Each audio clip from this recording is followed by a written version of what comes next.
forever. After that, I pursue my MPhil course and PhD, Quine and Wittgenstein specifically. Really? Yeah. Very good.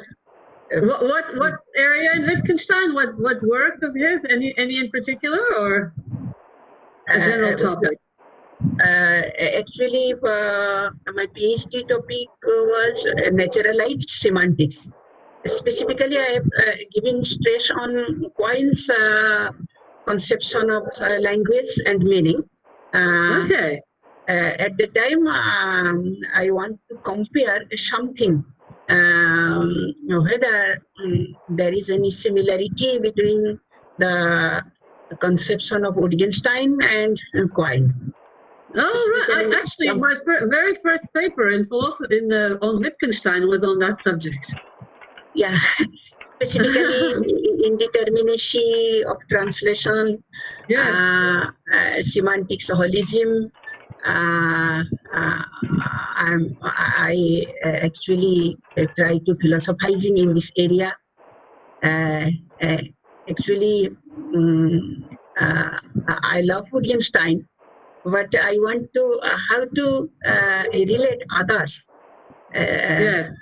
After that, I'm study Chomsky, Davidson, Quine.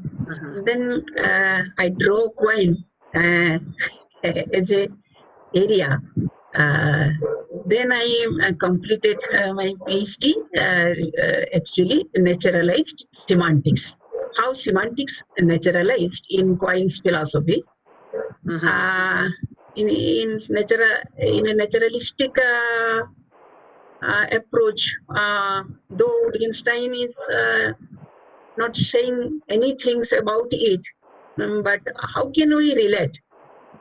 How can you think in a new dimension? These are. I've written on Wittgenstein and Chomsky, and I say they're obviously worlds apart, poles apart. And so I don't think that they've got anything in common. I mean, the idea of grammar in Chomsky is something in the head, whereas grammar for Wittgenstein is out there. You know, it's in the middle of our life, and so it's nothing in the head. Rakidi, welcome to this. Someone. Hello, everybody. Hello. Good evening. Hello, Dr. Enakshi. Actually, my husband will join us as well. Young brother, Jan.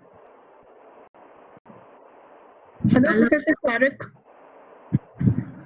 Hello, how are you? Yeah, fine. Fine. Actually, I'm a fan of your writing. Oh, thank you. You like uncertainty? Welcome. So we welcome Professor Indrani Sandal, Professor Priyambada Sarkar, our speakers are here. I can't understand. Someone else has come on now. Namaste. We are Priyambada Di, Indrani Di, welcome. Enakshi Di, very much welcome. Thank to you. all of you. Thank you. Dr. Gole, I hope the situation in Mumbai is better or not, you will know, because in Maharashtra it was very difficult, the COVID situation. Our Vice Chancellor will join shortly, so just we are waiting for him. He will join right now. Then we will start. It's very nice to see that women philosophers are that women are well represented in philosophy. I'm thrilled to see that.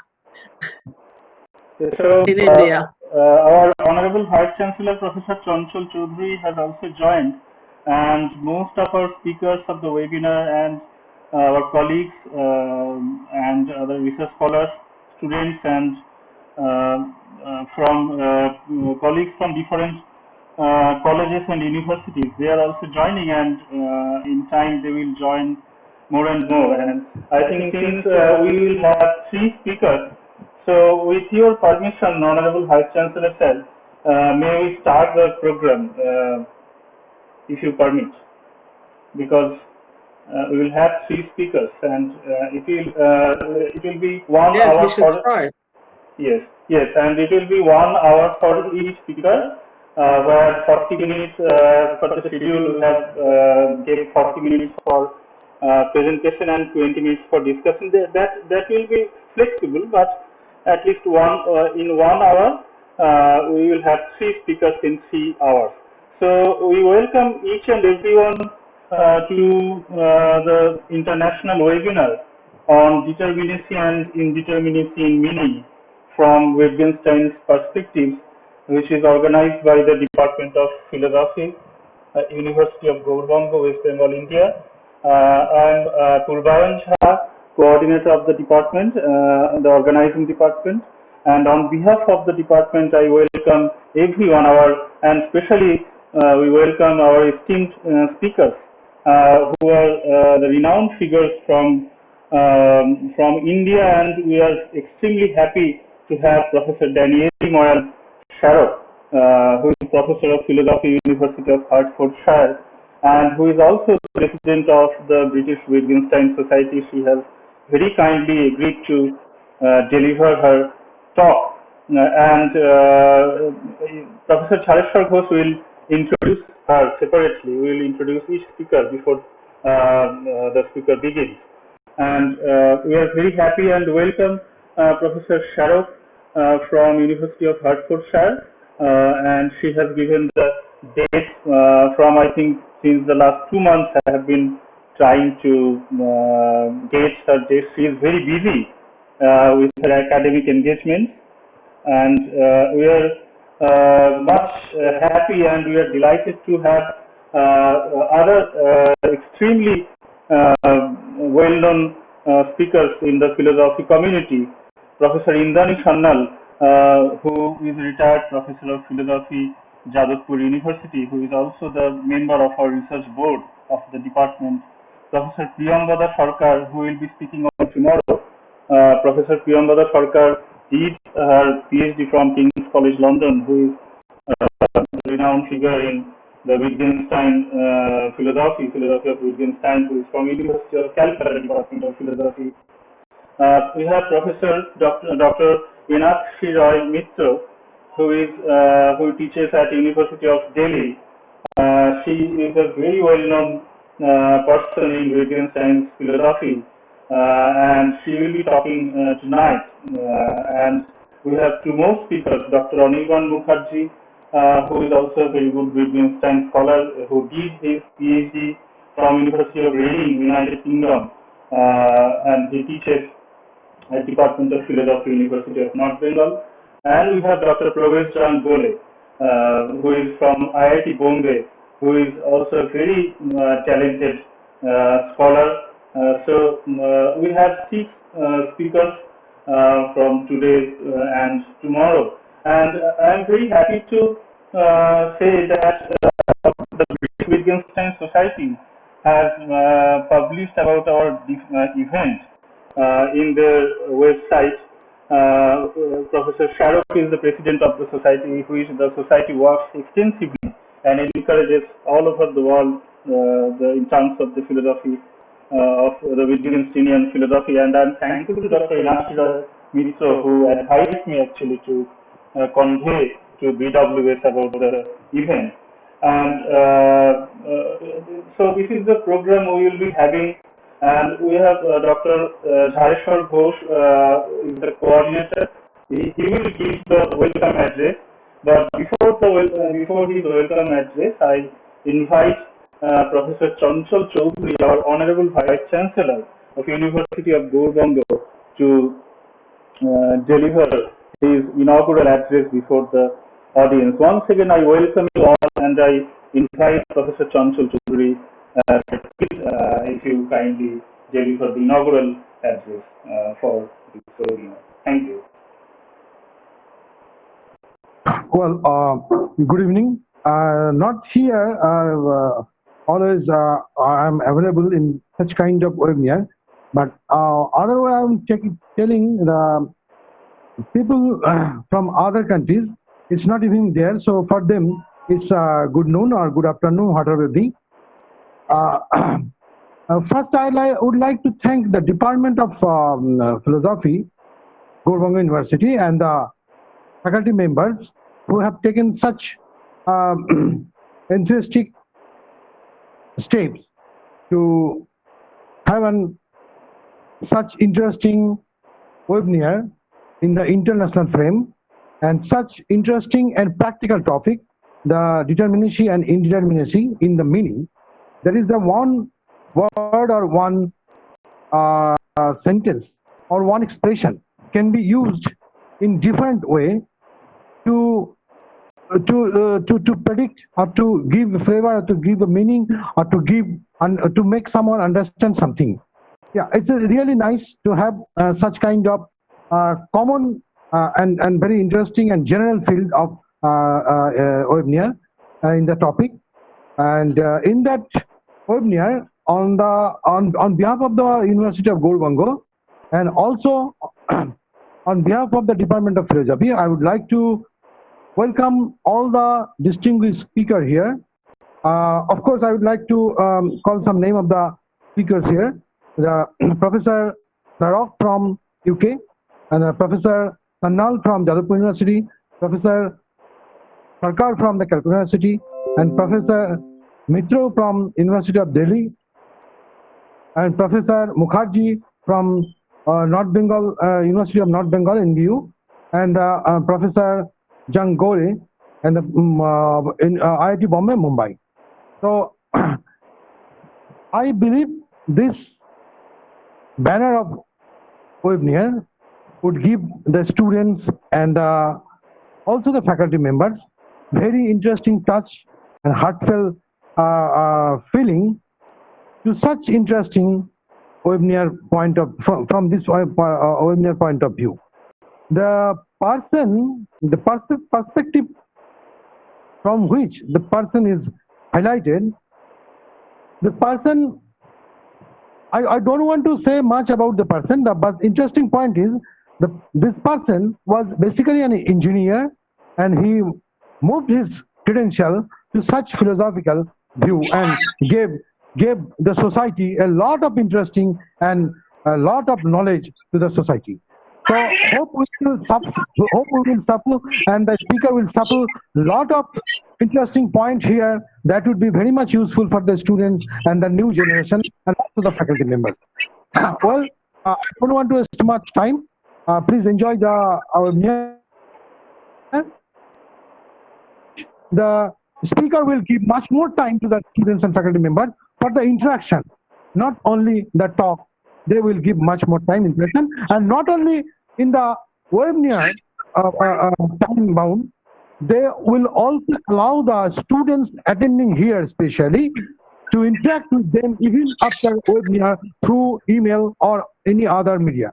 Okay, that's my request for the students. Okay, thank you very much. You enjoy all. I will try to stay here for a while, if not long. Thank you very much. Thank you, sir. Thank you so much for your kind gesture and addressing inaugural address.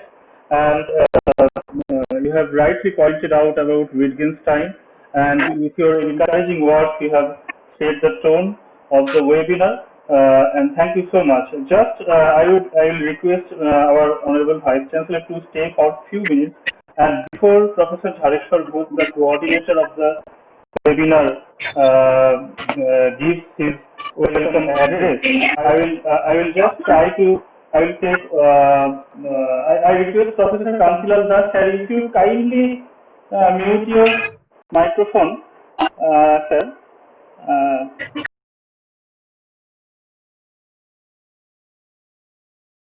Very recently, there is a book we have published from our department.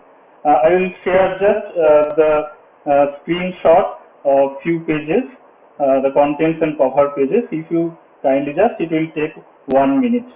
Like.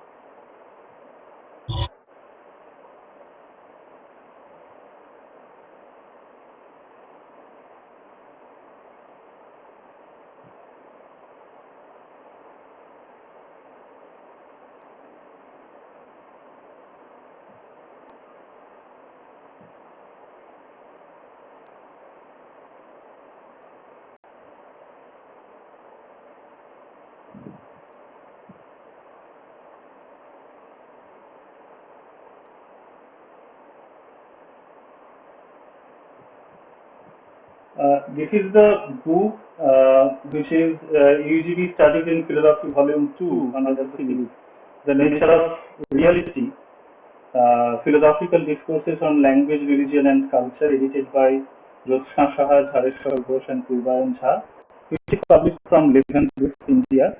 And this is this is the cover page and of the book. And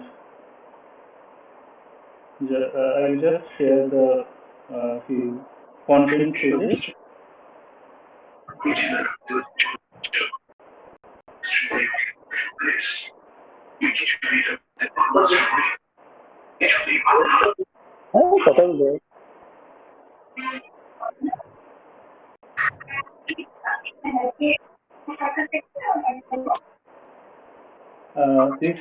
This is the title page.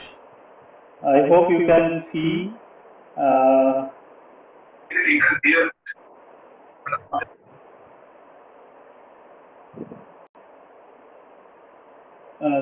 Very recently it has been published, and we have dedicated this book to the departed soul of Professor Tapon Kumar Chakraborty, who taught for a long time at Jadavpur University, Kolkata, and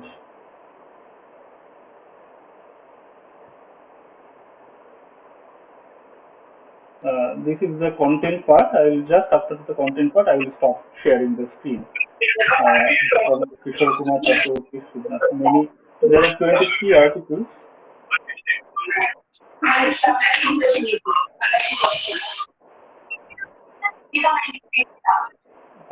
Which consist in this book.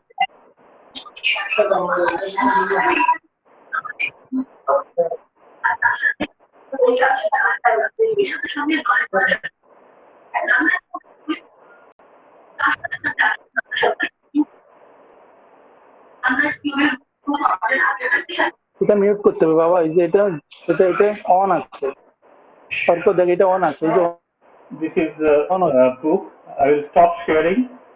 Thank you, and I apologize if it has taken a minute or two.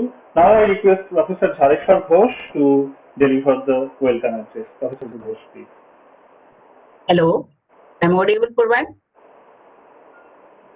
Yes, you are audible. Yes. Hello, hello Hi, you everyone. are audible. Hi there. Hello everyone. Namaskar.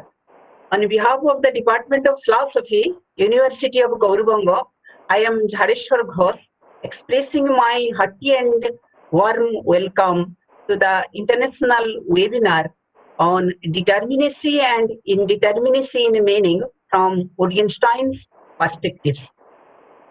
It's a glorious moment and gives me tremendous contentment to express the welcome address among the most esteemed personalities who have won accolades in the philosophy of Wittgenstein.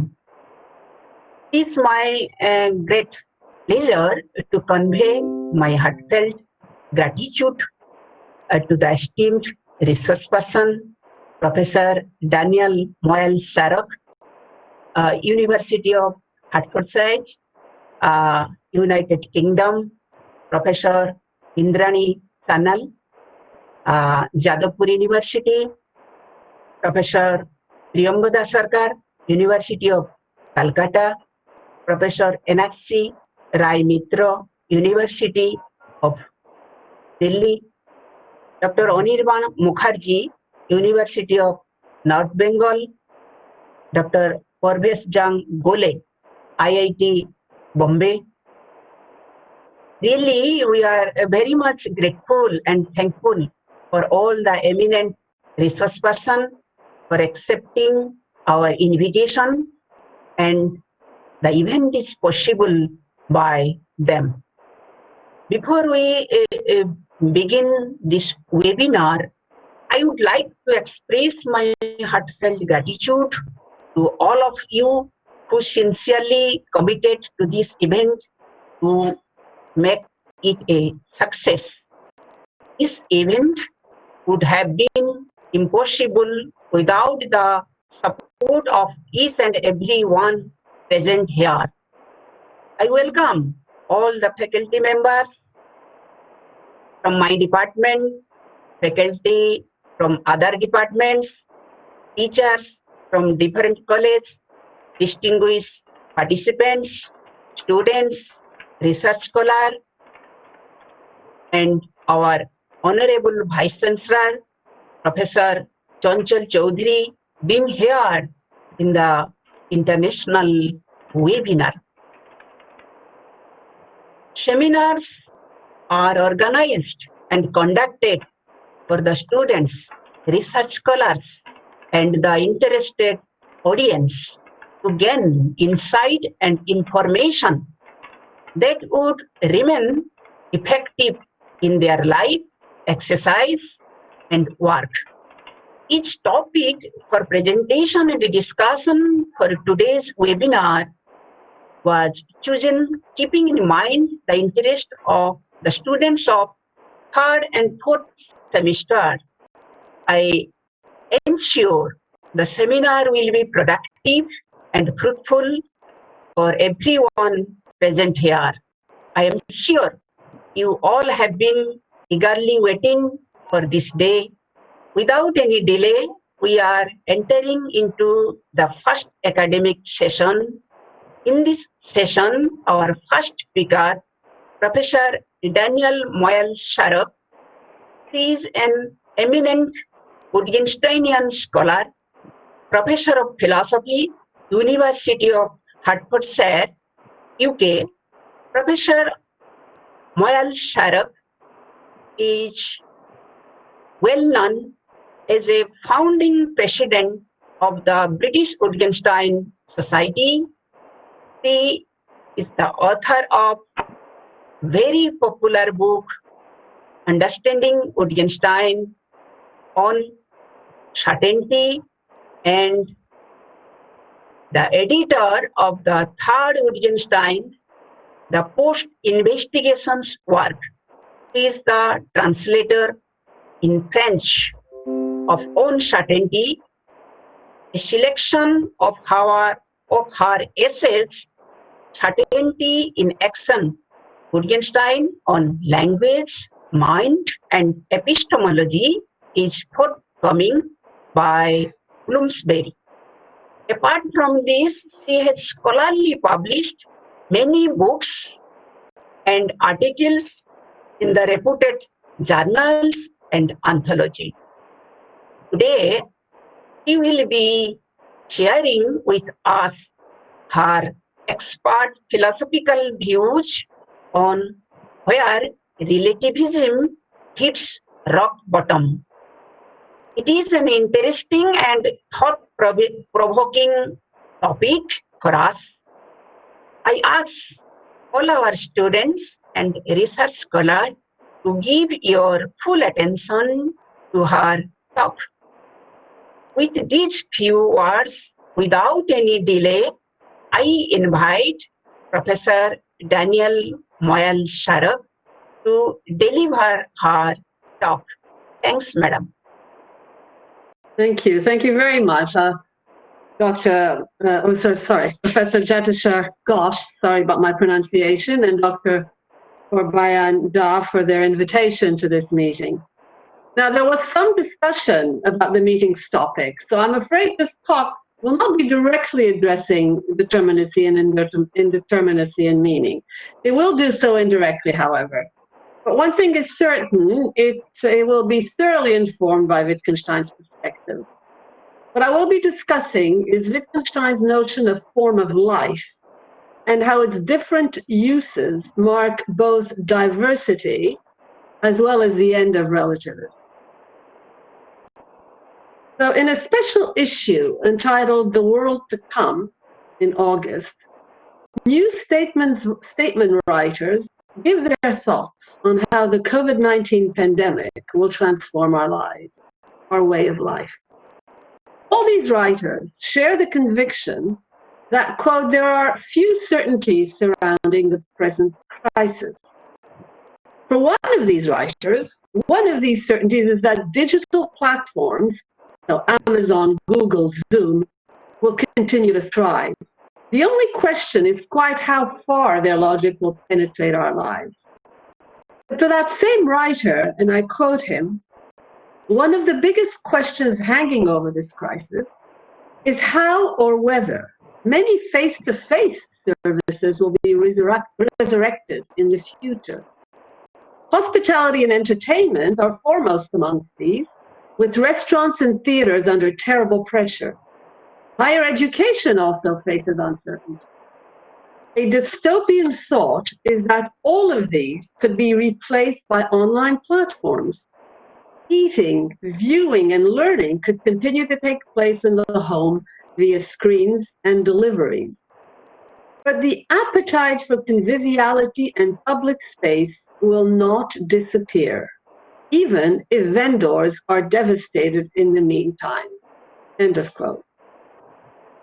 For another writer, the COVID-19 crisis is not primarily a public health crisis, but a crisis of meanings and definitions, which make us question what is normal, what is happiness, and make us realize that we are at a threshold. The old world is simply no more. You notice that the first writer's dystopian thought that our basic convivial activities, such as eating in restaurants, going to the theater, and going to school, may have to be experienced online. That thought is balanced by his conviction that the appetite for conviviality and public space will not disappear. In saying this writer is gesturing at a distinction I'd like to make in this talk, prompted by Wittgenstein's notion of form of life, between facts that are essential to the conceptualization and existence of our human form of life, and facts that are not thus essential. The distinction appears in the New Statesman writer's conviction that although less general forms of life, such as eating in restaurants, going to the theater, and going to school may disappear, the more general human appetite for conviviality in public space will not disappear. This distinction marks the difference this talk will focus on between our one human form of life and the many different forms of human life. So the appetite for conviviality and public space is part of our one human form of life, the form of life we all share for human beings. It is an appetite that belongs to what Wittgenstein calls the common behavior of mankind. If circumstances were such that human beings could no longer be convivial, that is, live with each other, interact, confer, like, love, and even hate one another, we could no longer speak of a human form of life. And what would be left of it would become extinct. But some people are not very convivial. But there are hermits, for instance, does not detract from the fact that conviviality is a sine qua non condition of our human form of life. There are other characteristics of our human form of life that bear no exception. These not only include facts about human beings, such as their need for nourishment, sleep, oxygen, that they are born and die, that babies cannot take care of themselves, and so on. They also include non-human facts about our human form of life, such as, and these examples are taken from Uncertainty, that mountains don't spring up in half an hour, the earth is a body on whose surface we move, and that it no more suddenly disappears than any other solid body. Not this table, not this house, this tree. They don't suddenly disappear. Wittgenstein calls all such human and non-human basic facts that characterize the human form of life very general facts of nature. He writes, such facts as mostly do not strike us because of their generality. On the other hand, activities such as eating in restaurants, going to the theater, and going to school are not general features of the human form of life, but features of different forms of human life that some of us share and others not. This distinction between the human form of life and forms of human life is not one that Wittgenstein makes explicitly, but it can be drawn from his work. So in his search for what he calls bedrock, that which lies at the bottom of the language game, so in other words, that which lies at the basis of anything we can say or think, Wittgenstein, through his work, offers three candidates for this bedrock: form of life, certainty, and action. I'll say a few words about action and certainty before addressing form of life. In the beginning was the deed, writes Wittgenstein, echoing Goethe. This means that for Wittgenstein, not the word, that is not language or proposition, but the deed, that is action, reaction, or behavior, is at bedrock. It is the basis even of language. So I quote Wittgenstein: "The origin and the primitive form of the language game is a reaction.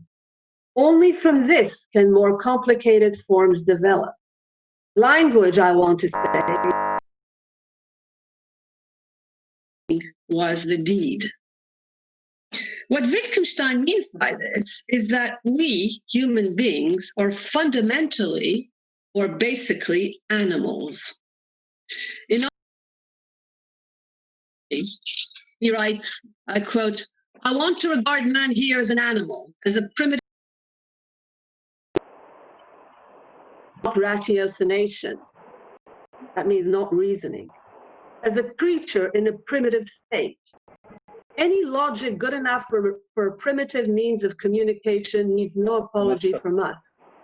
Language did not emerge from some kind of ratiocination. The language does not emerge from reasoning or thought. Indeed, he writes again, our language is an extension of primitive behavior. And by primitive behavior, he means, quote, that this sort of behavior is pre-linguistic, that it is the prototype of a way of thinking and not the result of thought. Okay, so primitive behavior, which does not emerge from thought. It's not prefaced by thought. Moreover, Wittgenstein does not believe that we stop being animals once we've acquired language. For not only acquiring, but also using language requires our having an animal, reflex-like, unreflective behavior. Language did not emerge from reasoning, but nor does our use of words require reasoning or even reflection. I may well reflect before using some words, such as phylloxera or pugilist, but I do not usually reflect before using words like table or chair or you and me, or most of the words I use in ordinary speech. So that for Wittgenstein, even as language possessing fully fledged adults, we remain constitutionally and in everything we do, still fundamentally animals. He regards cognition as always and everywhere based on our animal or primitive or non-reflective nature. And it is only after that primitive start that cognition can have content. So that when he says at the beginning is the deed, the beginning is not to be understood only ontogenetically and phylogenetically, that is, in terms of the life of an individual or of the human species, but it's also to be understood logically. And this is where we can observe Wittgenstein's pioneering enactivism. Enactivism, broadly understood, is the view, as Banga puts it, that is rooted in engaged, embodied activity, as opposed to detached forms of thought. The view that favors the primacy of ways of acting over ways of thinking when it comes to understanding our basic psychological and epistemic situation. Talking about our basic situation. And indeed, action in Wittgenstein is everywhere. This is why my forthcoming book is called Certainty in Action. It's not only at the origin of thought and language for the human species and for all individual human beings, but it's also at the origin of any human thought or action. That is, it has regained its right and put certainties into words. It doesn't mean that they are thought or belief, propositional belief. I put them into words simply to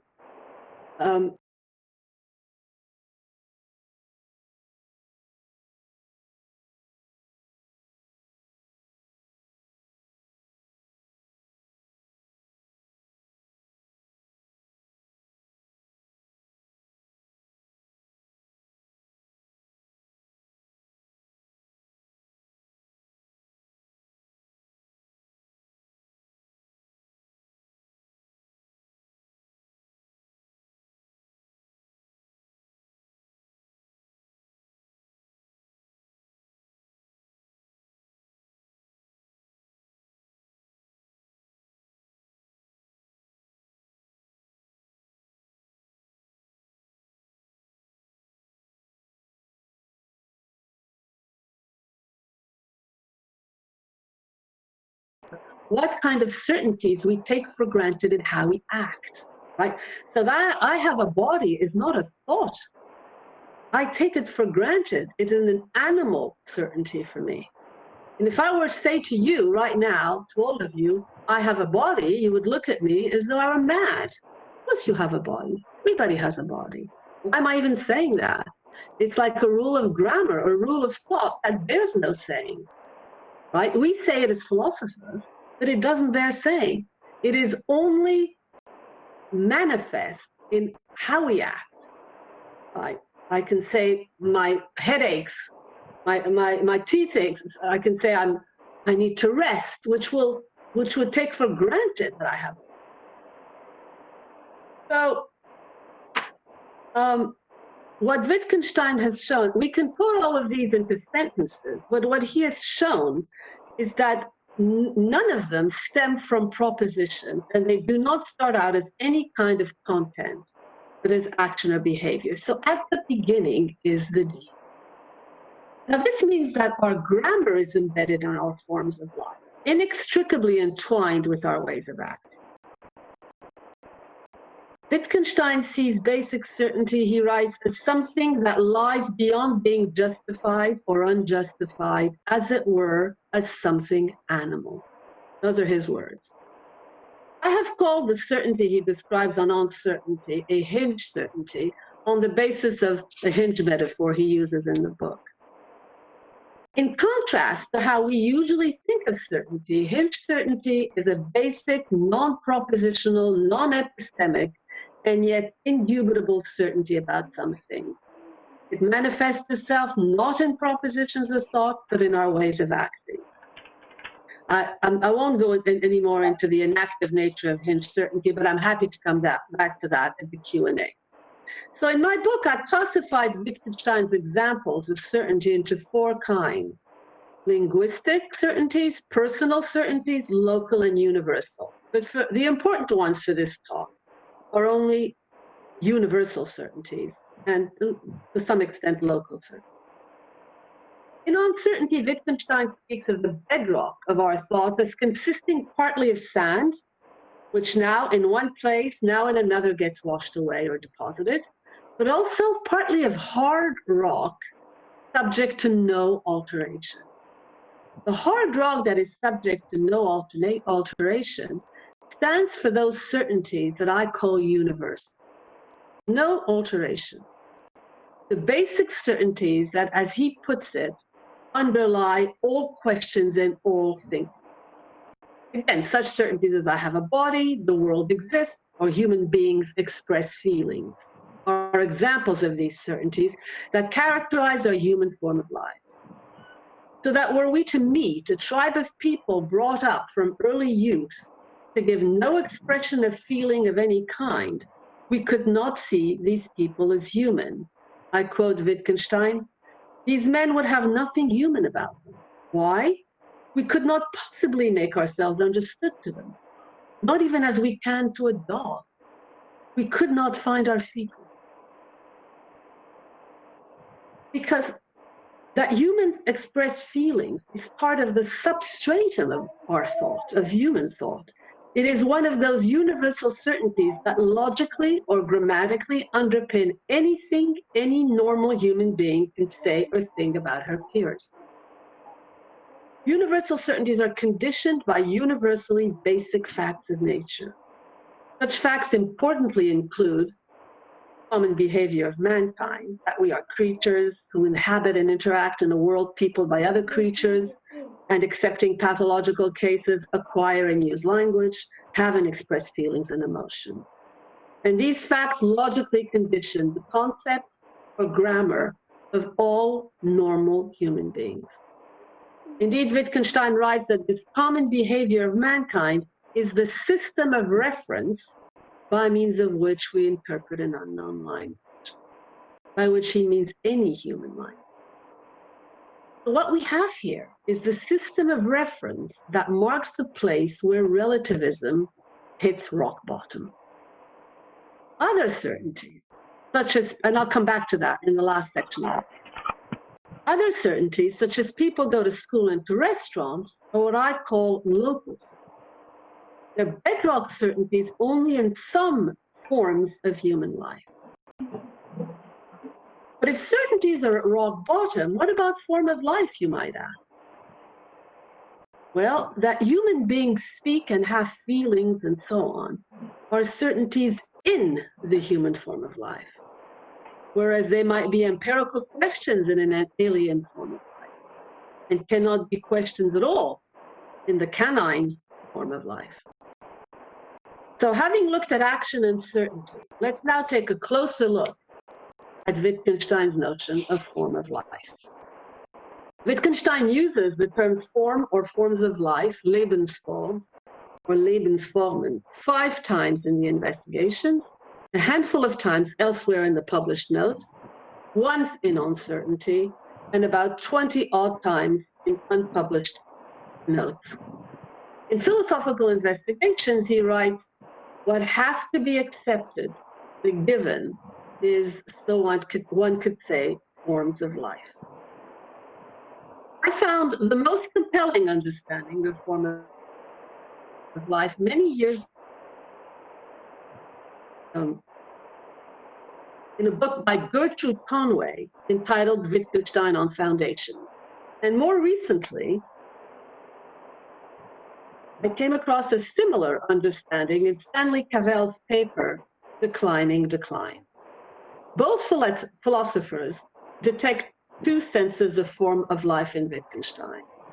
In Cavell's terminology, a vertical or biological sense, whereby the human form of life is distinguished from other forms of life, and a horizontal or ethnological sense, which accounts for sociocultural differences within a form of life. In Conway's terminology, her distinction is the one I've adopted between a human form of life and different forms of human life. She writes, one could say that all humans participate in the human form of life, but that there can be different forms of human life. So she distinguishes the human form of life from the form of life of other beings. She takes the crucial dichotomy for Wittgenstein to be the one human form of life versus the different forms of human life. So whereas all humans share in a fundamental form of life, there exists within this shared biology, behavior, and environment, within these shared ways of living, possibilities for diversity and variation, for that is various forms of human life. There is, as Conway puts it, a multiplicity within a fundamental unity, a plurality within limits. So that whereas the acquisition of language belongs to the human form of life, the acquisition of cartography or of algebra or of parliamentary elections attaches only to some of the various forms of human life. So very general facts of nature, as Wittgenstein calls them, that belong to our human form of life are objects of certainty for all humans, whereas the facts that frame the various forms of human life are objects of certainty for only some humans, depending on culture, society, education, interest, and so on. It will be a given for all human beings that people need to breathe air, eat, drink, sleep, that they can walk, feel pain, and use language, and that they normally live in communities and do not systematically kill each other. But only for some will it be a given that there is a God, or that sacrifices should be performed, or that the future can be read in the entrails of a chicken. I share Conway and Cavell's bilateral reading of form of life, and would now like to measure it against divergent interpretations, starting with unilateral interpretations of form of life as either exclusively vertical, that means biological, or horizontal, which means cultural. Newton Garver is in the vertical camp. He upholds the view that a form of life is uniquely something organic or biological, and regards Wittgenstein's employment of the singular and plural as marking only the distinction between the human and non-human, such as the canine, bovine, feline, leonine, etc. And Garver is clear that what determines the human form of life is the capacity to use language. He also suggests that inasmuch as form of life is given as part of natural history, the form of human life can be equated with the common behavior of mankind. I see at least two problems with Garver's reading. The equation between form of life and common behavior of mankind leaves the world in which this common behavior is deployed out of the picture. I find this exclusion problematic in view of Wittgenstein's multiple references to general facts of nature that are not part of the common behavior of mankind, but of the natural world. This suggests that the human form of life includes both the common behavior of human beings and the natural conditions in which humans exist. The second problem I find with Garver's reading is that his recognizing language as determinant of the human form of life requires recognizing precisely that component to the idea of form of life which he denies, which is a culture. So for Garver, the identification of forms of life with lifestyle or cultures has no basis whatsoever in the text and is particularly antithetical to Wittgenstein's thought. This is not the case for Baker and Hacker. For them, the opposite is true. They write, Wittgenstein's concept of a form of life is not primarily biological, but cultural. There is no uniquely human form of life characteristic of the species. Rather, there are only multiple human forms of life, characteristic of different cultures and epochs. So where for Garver, there's only the human form of life and it is biological, for Baker and Hacker, there is only a plurality of forms of life, and they are historico-cultural. According to them, I quote, a form of life is a way of living, a pattern of activities, actions, interactions, and feelings which are inextricably interwoven with and partly constituted by uses of language. It rests upon very general, pervasive facts of nature. It includes shared natural and linguistic responses, broad agreement in definitions and judgments, and corresponding behavior. So where Garver makes room for non-linguistic forms of life, Baker and Hacker do not. For them, a form of life is uniquely a linguistic way of living. This then categorically excludes non-human forms of life from the concept's extension. I'm just going to skip a few things. Okay, so what is perplexing about Baker and Hacker's view is that the possibility that Wittgenstein's notion of form of life is not primarily biological leads them to conclude that there is no unique human form of life. I mean, their point is well taken. Much of our nature is second nature, but we must distinguish between the second nature we all share, which is part and parcel of the single human form of life, such as the acquisition of language, and the second nature we do not all share, which belongs to the multiple forms of human life, characteristic of different cultures and epochs. Also in the cultural camp, Hanyo Bloch defines Wittgenstein's notion of form of life as a culture or social formation, the totality of communal activities into which language games are embedded. This again fails to take into account those primitive forms of life alluded to by Wittgenstein that have no language and do not therefore belong to what he calls our complicated form of life, implying that there are simpler forms of life.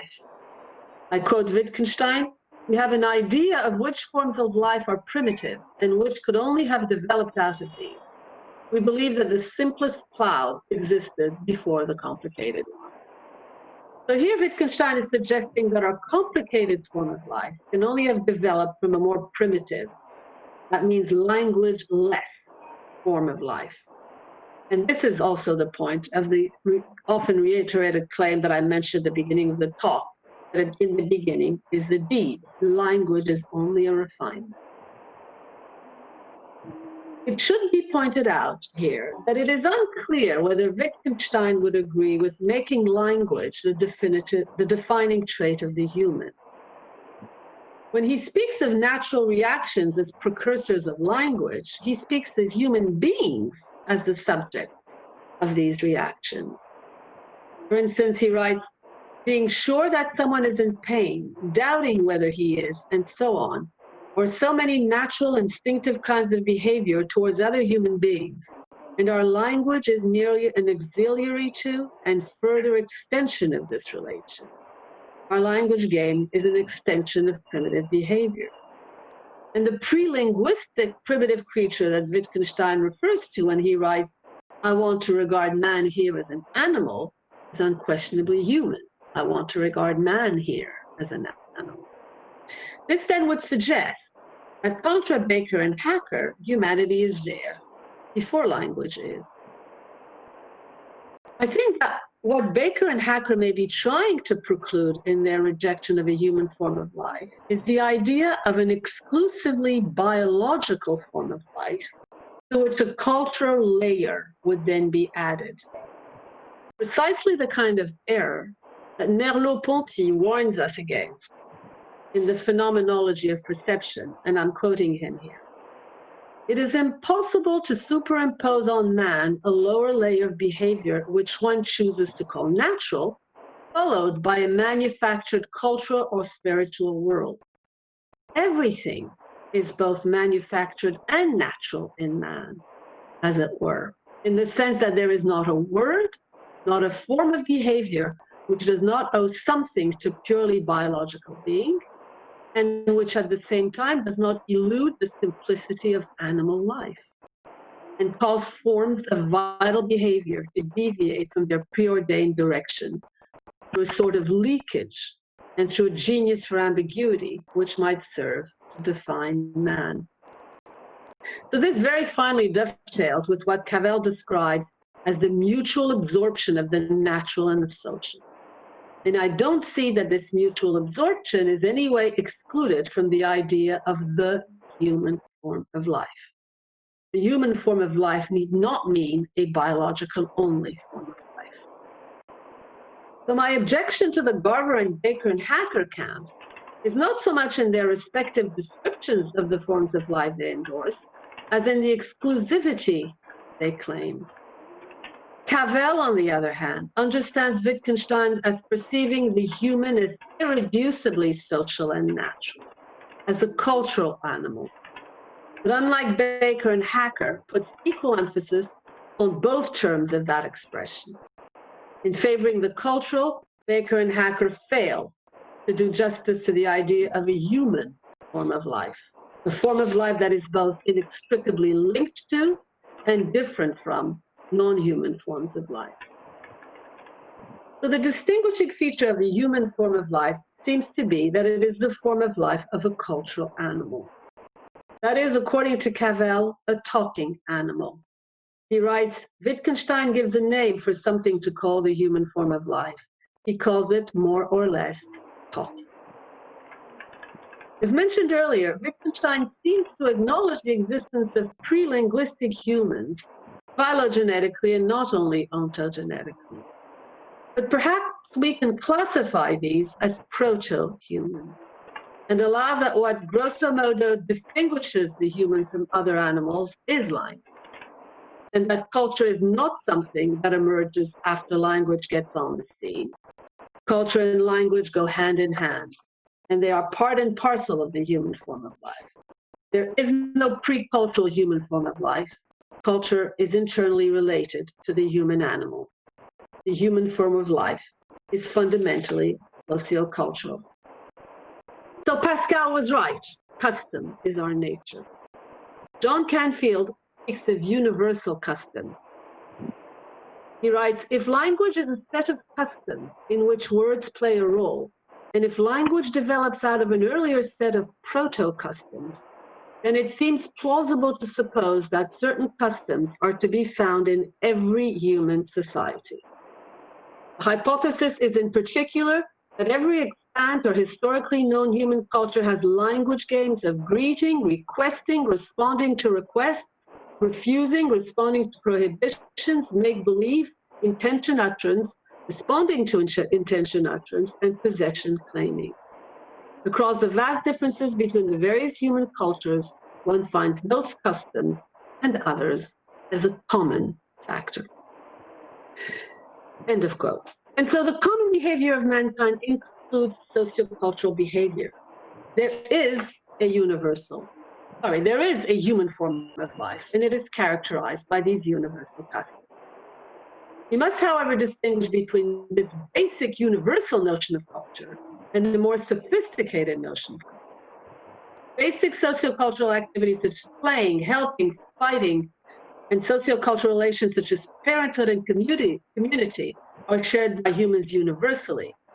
But as we evolve from proto-linguistic into linguistic forms of communication, different languages embedded in diverse and local cultural norms and values emerged. That contra Baker and Hacker, Wittgenstein did envisage a uniquely human form of life characteristic of the species, stands out most prominently in his reference to the common behavior of mankind. The basic regular ways of acting shared by all human beings are not behaviors that demarcate persons or communities from each other, but behaviors which, if absent, would alter what it means to be a human being.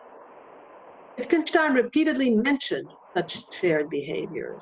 For example, I quote, you say to someone, this is red, pointing, and you tell him, fetch me a red book, and he will behave in a particular way. This is an immensely important fact about us human beings, and it goes together with all sorts of other facts of equal importance, like the fact that in all the languages we know, the meanings of words don't change with the days of the week. Another such fact is that pointing is used and understood in a particular way, that people react to it in a particular way. End of quote. And remember the tribe of people mentioned earlier, brought up from early youth to give no expression of feeling of any kind. These men would have nothing human about them. So the human form of life, by definition, includes behaviors that all human beings have in common. And this is why it is the universal system of reference, which conditions what might be called, though in obvious contrast to Chomsky, the universal grammar of mankind. That grammar by means of which any human being can understand a foreign language. So as we saw, language and culture are intrinsic characteristics of the human form of life. And the fact that human beings are necessarily historico-culturally situated makes them necessary participants in various forms of human life. Now, it may be objected that since there can be no de facto separation of the human form of life from the innumerable cultural forms of life, why bother distinguishing it conceptually? Well, for one thing, the distinction serves to mark differences between the human form of life and non-human forms of life. But more importantly, it marks a place where relativism comes to an end. Whereas difference, pluralism, and disagreement thrive in the various forms of human life, there is no pluralism, but only unquestionable unity as regards our one human form of life. Our universally shared form of life informs Wittgenstein's soft realism by constituting the system of reference which logically underpins any meaningful account of ourselves and our world. It logically, grammatically rules out a thoroughgoing relativism by ensuring that there are some things about which we, humans cannot disagree if we are to make sense. To use one of Wittgenstein's examples, you cannot cut off someone's head and expect them to go on living. Not in real life, anyway. And the fact that we can conceive of it, say in fictional context, or in our magical or religious forms of human life, does not make it a real possibility in our human form. I'll briefly conclude this talk with a look at the remarks on Fraser to help illustrate this point. As is clear from the remarks on Fraser, Wittgenstein is a relativist as far as religion and magic are concerned, but not where science or knowledge are concerned. Although a tribe's magic may seem to contradict our universal certainties, Wittgenstein is clear that it does not in fact do so. I quote him, "The same savage," I'm sorry about the term, this is the word used in the original. "The same savage who stabs the picture of his enemy, apparently in order to kill him, really builds his hut out of wood and carves his arrow skillfully and not in effigy." End of quote. Well, that is, he knows what really will kill the enemy and what will act as protection in case that fails. A skillfully carved arrow and a hut built out of wood. Contrary to what Fraser alleges, the savages, quote, "do not have," Wittgenstein writes, "a completely false, even insane idea of the course of nature, only their magic is different."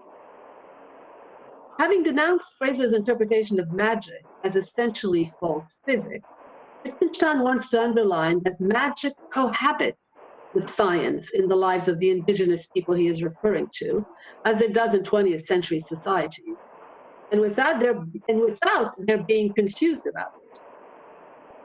Wittgenstein writes, "The nonsense here is that Fraser represents these people as if they had a completely false, even insane idea of the course of nature, whereas they only possess a peculiar interpretation of the phenomena. That is, if they were to write it down, their knowledge of nature would not differ fundamentally from ours. Only their magic is different." To Wittgenstein's consternation, Fraser would be capable of believing that a savage dies because of an error. That is to say, Fraser would be capable of believing that, for example, the women in the Hebridean islands, called Yoyova, or flying witches, who are said to have the capacity to fly, really believe they can fly. But of course they don't. And that is why they have fireflies do it for them. Were a Yoyova to actually attempt to fly off a cliff, it wouldn't be the savage in her, but the deluded person who acted. Her attempting to fly off a cliff would not be an error, but a pathological act. What Wittgenstein says of the Rain King in the following passage also applies to the flying witch. I quote, "It is of course not so that the people believe that the ruler has these powers, and the ruler knows very well that he doesn't have them, or can only fail to know if he is an imbecile or a fool. But the notion of his power is of course adapted in such a way that it can harmonize with experience, the people's as well as his own. That some hypocrisy thereby plays a role is true, only insofar as it generally lies close at hand with most things people do. Some hypocrisy, but mostly, as he will say, symbolism. In any case, Wittgenstein is clear that there is no confusion between ritual and scientific belief. As regards the Rain King in Africa, to whom the people pray for rain when the rainy period comes, he writes, "Surely that means that they do not really believe that he can make it rain. Otherwise, they would pray for it in the dry periods of the year." This is what he means by saying that the notion of the king's power is adapted in such a way that it can harmonize with reality, with experience. So their magic notwithstanding, the savages share our basic acceptance of the very general facts of nature and the common behavior of mankind. When it comes to their basic beliefs and ordinary ways of acting, their magic does not trump science. Their science. but vice versa. I love this quote from Wittgenstein. If the adoption of a child proceeds in such a way that the mother draws it from under her clothes, it is surely insane to believe that an error is present and that she believes she has given birth to the child. The mother cannot be in error because, magical rituals notwithstanding, she never believed she was in fact giving birth to the child. The adoption ritual is something she may believe in, not something she believes that. Or better, it is simply something symbolic. As Wittgenstein insists, magic is not based on opinion, but on symbolism. The savages have science as well as magic, as do we. It is not their magic that we should compare with our science, but their science that we should compare with our science. For example, how they build their huts and carve their arrows. And here there is a better or worse way of doing things that they could learn from us, or us from them. There is then only one benchmark when it comes. Wittgenstein would share Thomas Kuhn's anti-relativistic view of scientific progress. Progress not in terms of truth, but in evolutionary and pragmatic terms, as increasing fitness over time, where fitness means consonance with the state of the art as defined by the global scientific community. The point is that magic, when it does not slide into madness, never overrides science. What rituals calls for is one thing. It has its role and its impact, but it does not trump the universal bedrock of human thought. Such certainties as human beings can't fly unaided, or human beings feel and express pain, pathologies accepted, are part of the objective universal foundation of knowledge claims. That to which Wittgenstein refers when to the question, could a legislator abolish the concept of pain, he replies, the basic concepts are interwoven so closely with what is most fundamental in our way of living that they are therefore unassailable. Whereas there can be countless forms of human life, there can only be one human form, a form of life which collectively characterizes all of mankind. Wittgenstein makes clear he has this understanding of form of life in mind when he writes that the common behavior of mankind is the system of reference by means of which we interpret any known language. By this he means that it is this universally shared human behavior to which language games belong that constitutes the bedrock from which any human being can begin to understand another human being, and from which any human being must begin to make sense. This precludes a thoroughgoing relativism. There is multiplicity, yes, but within a fundamental unity. Thank you.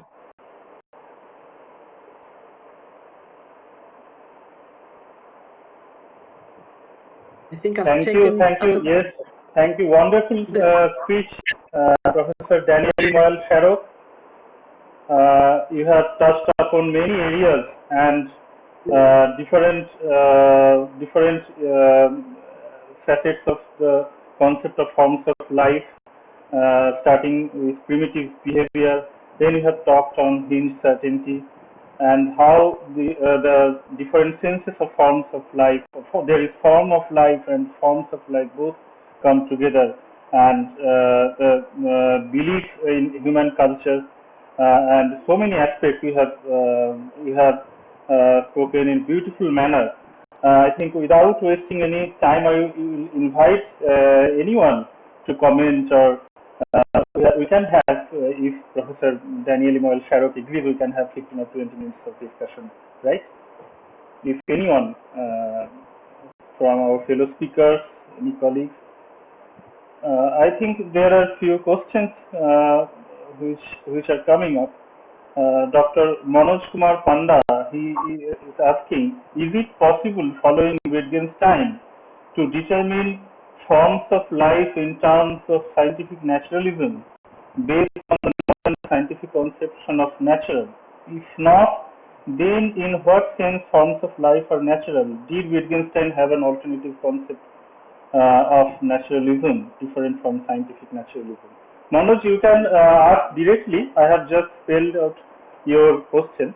if Professor Sharok can answer, it's in the chat box actually. Well, I thought, yes, well, I thought that was covered by the biological notion of form of life.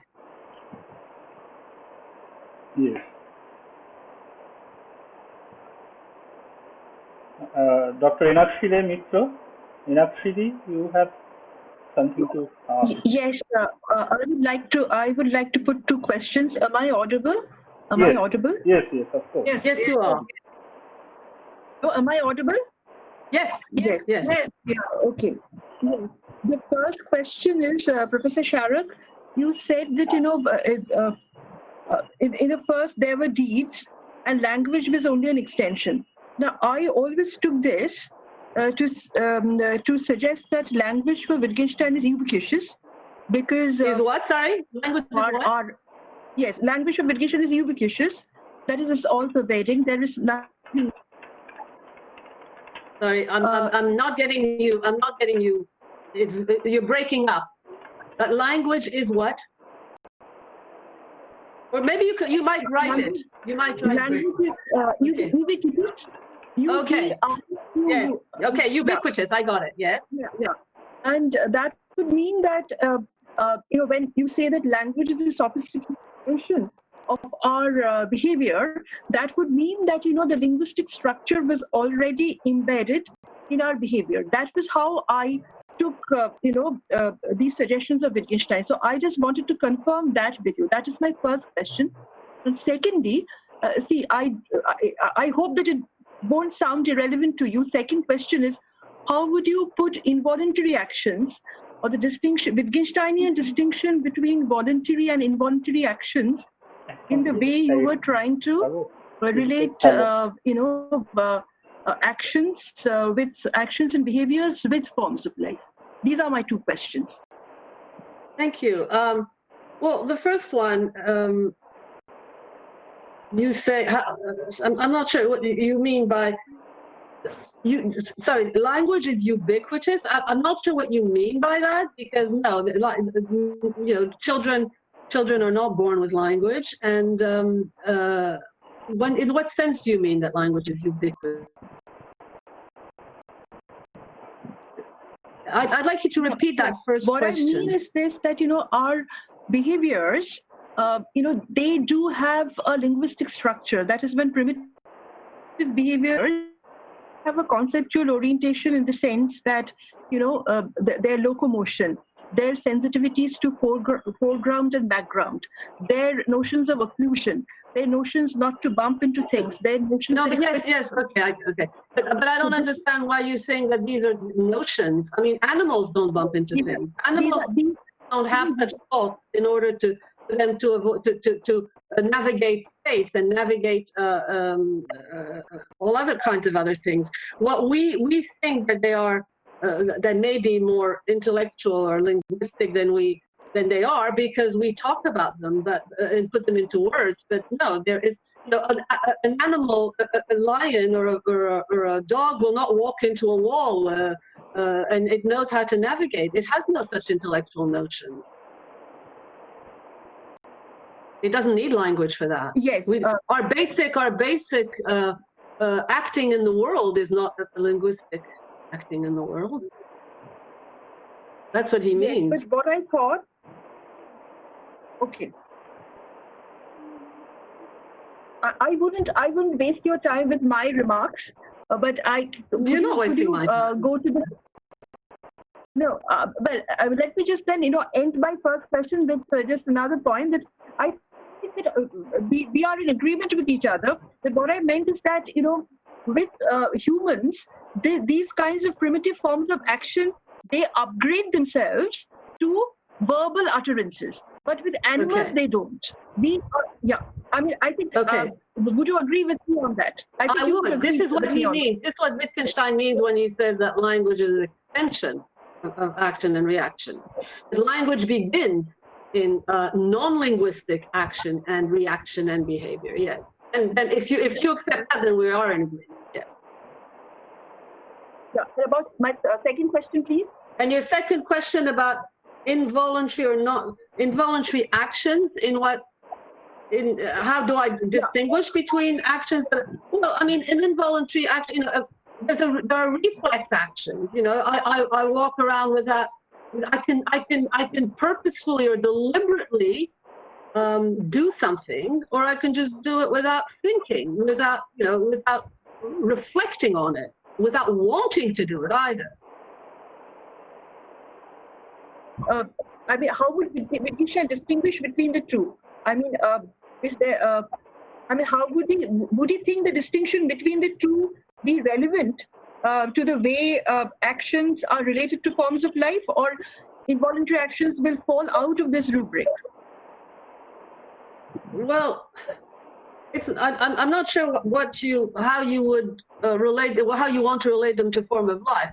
I mean, I would refer for clarity to Gilbert Ryle, who talks about words like voluntary and involuntary simply as, you know, wanting to do things or not wanting to do things, you know, like adverbs and adjectives, rather than thinking that there's a kind of will there that makes us, you know, do something or not do it inside inner will.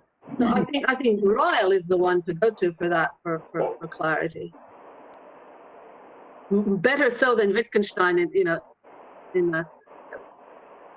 Okay, thank you. Thank you. Can I ask a question? Can you hear me? Yes, I can. Yes. When you were talking about this universal bedrock proposition or universal bedrock. No, certainties, universal certainties. I don't think they're propositions. I'm very non-propositional here. Yes, universal bedrock certainties.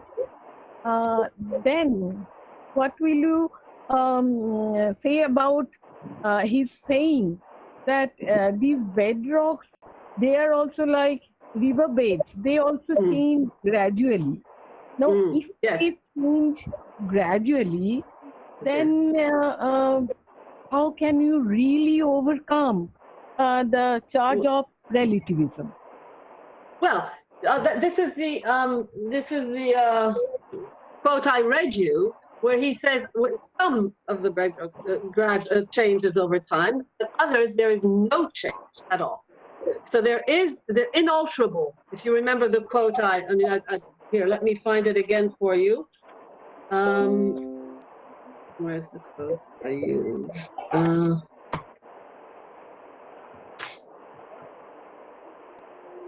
Could have this.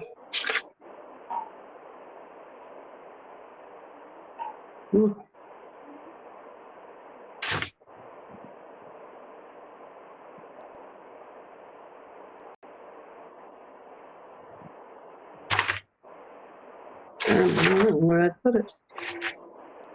Here. A bedrock consists partly of sand, which now in one place, now in another gets washed away or deposited, but also partly of hard rock, subject to no alteration. So that metaphor coincides with the possibilities of having local certainties that do change, or they're not the same for all human beings, and universal ones that do not change for anyone. They're the same. The bedrock remains the same for all human beings at any time. I thought, I had the impression, you might comment on it, that something might work as unalterable for some time, but with the change of worldviews, with the change of scientific background, that is also susceptible to change. Yeah, and those are some of some other behavior, other experiences, they might come up and take that place and become as certain, like bedrock certain, but not one particular set of certainties that becomes the, like, I'm having some uneasiness in having, in thinking of a set of experiences which act as bedrock universally, world over, for all times and for all ages. Well, so you wouldn't say that. I mean, you can. The difference would be between man can go on the moon. That's the one that he gets, a lot of criticism for, and that, as you say, has evolved from man cannot go on the moon to man cannot. So that was a hinge. That man cannot go on the moon was a hinge for a long time, and it was ousted from bedrock, as I like to say, and then it's been replaced by a hinge, which is that man can go on the moon.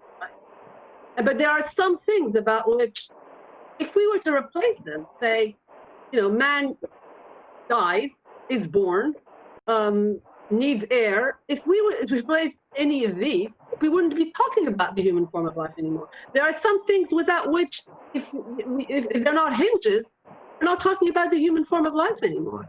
We're talking about an alien form of life, such as the tribe that have no, that don't know how to express or don't express feelings. But otherwise, there are some universal facts about us, what he calls the very general, he sometimes calls them very extremely general facts of nature, that don't change about. That was the whole point of the paper, that if they were to change in any way by some, then we're not talking about human form of life. Yes. I would like to raise some question. Am I audible? Yes, you are. Yes. Professor Sharat, many thanks, because form of life that occurs only 5 times in the whole of philosophical investigations, and you delivered such an elaborate lecture for us. Thank you. I have some very basic questions to ask. In the first place, when we are talking about language as a form of life, so definitely there are other forms of life. And again, when we are talking about language as a form of life, we are also talking of plurality. So within language as a form of life, we are including plurality of, again, subforms, I would say. So I would like to get some hints, some clarifications from you, that what will be, according to Wittgenstein, here, commonness. Commonness has to be understood in terms of family resemblance, because that will be always working there. So what will be the factors that will account for family resemblance? That is, language as a form of life, when it is compared with other forms of life, and language.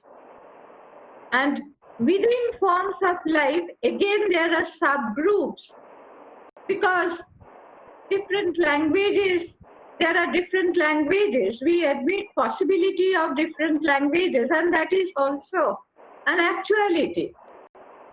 So actually, there has to be some family resemblance, whether it will be in terms of some natural phenomena or some, I think has to be like this, something that is organic, natural. Otherwise, what will be the factor that will be able to account for this family resemblance? This is my question. Well, I mean, some people have read Wittgenstein as saying that language is a form of life, notably Mari McGinn. To imagine, Wittgenstein writes, to imagine a language means to imagine a form of life. But I don't think he means language as a form of life. He means, and he says, what he says is the speaking of language is part of an activity or a form of life. So speaking language is part of a form of life. It is not itself a form of life. I don't think that we can find in Wittgenstein any evidence that tells us that language is a form of life, that he thinks language as a form of life. So I'm not sure how to. But if you think that but I do agree that there is a family, certainly, or there's a family resemblance amongst languages. That is in one way an empirical question to what extent that they resemble each other and not, but certainly the nature and the objectives of languages are similar, have common features. That's absolutely right. Any more, I'm not a linguist. I couldn't say any more about how they resemble each other. Their communicative nature and expressive nature certainly, I would think, is common in all languages. But that's an empirical question I can't really answer. Okay, you are suggesting to draw a distinction between language and speaking a language. I think it will be better to use using language. No, language you want to equate with speaking a language. Always. The word. Go on. Sorry, yes. I don't mean to interrupt you. No, you please proceed. Well, the word language game is used to emphasize the fact the speaking of language is part of an activity. This is in PI 23. Speaking of language is part of an activity or a form of life. So what are you objecting to here? The speaking of language is part of a form of life, an activity or form of life. So forms of life contain activities and ways of behaving and so on. And that speaking of language is one of these ways of behaving within a form of life. Forms of life don't only contain behaviors and actions. Forms of life we can. Trees are part of the human form of life, and so are human beings part of the human form of life, not only activities.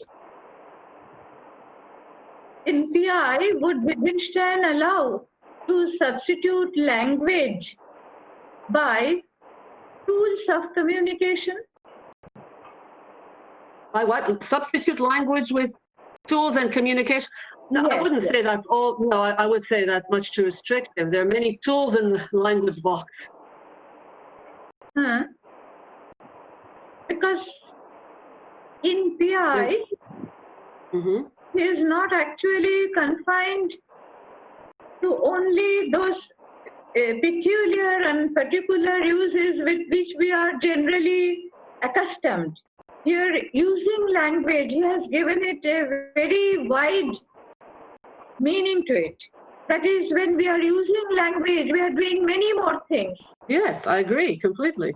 And even body language, what will be the status? What will be the position of body language? Well, there are language games, and in language games don't necessarily involve words.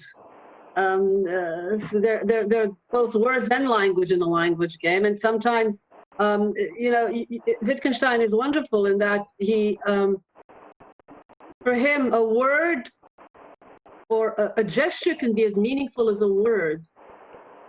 A gesture. So I mean, the Roman emperor going like that or like that, he doesn't have to say anything, but it's very expressive, very informative. Wittgenstein doesn't take language and gesture as radically opposed in any way. They can both be equally meaningful and contentful. Content. And in the case of Tractatus, he was confined to only one use of language, which he highlighted mainly. But when he came to PI, can we say that the world opened that's up right, exactly. of language? He broke the barrier of determinacy and made language indeterminate many, plural.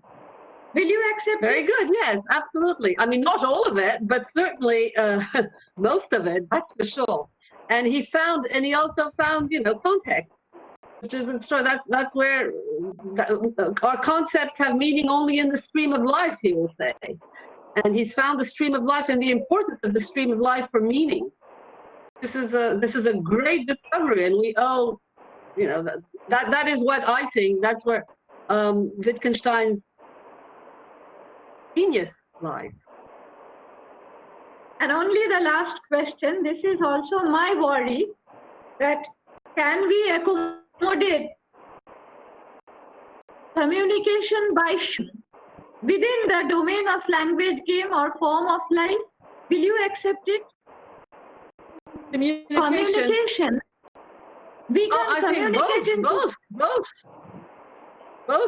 Language and communication belong to both of these. Absolutely, they're part of both of these. Yeah, language.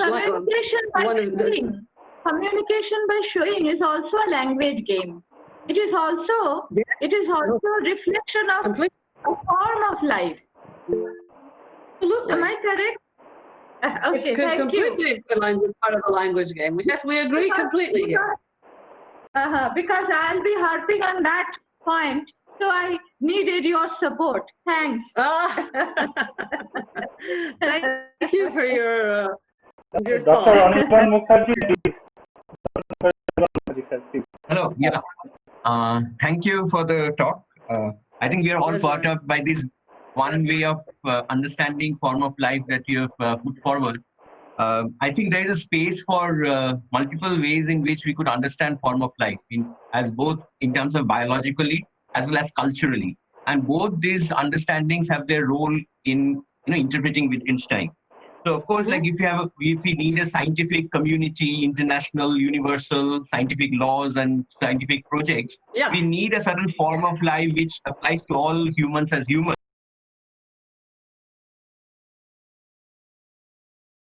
In terms of form of life ultimately. So unless we can connect humans in terms of one form of life, we cannot achieve scientific idea of truth and falsity, which is true for everyone.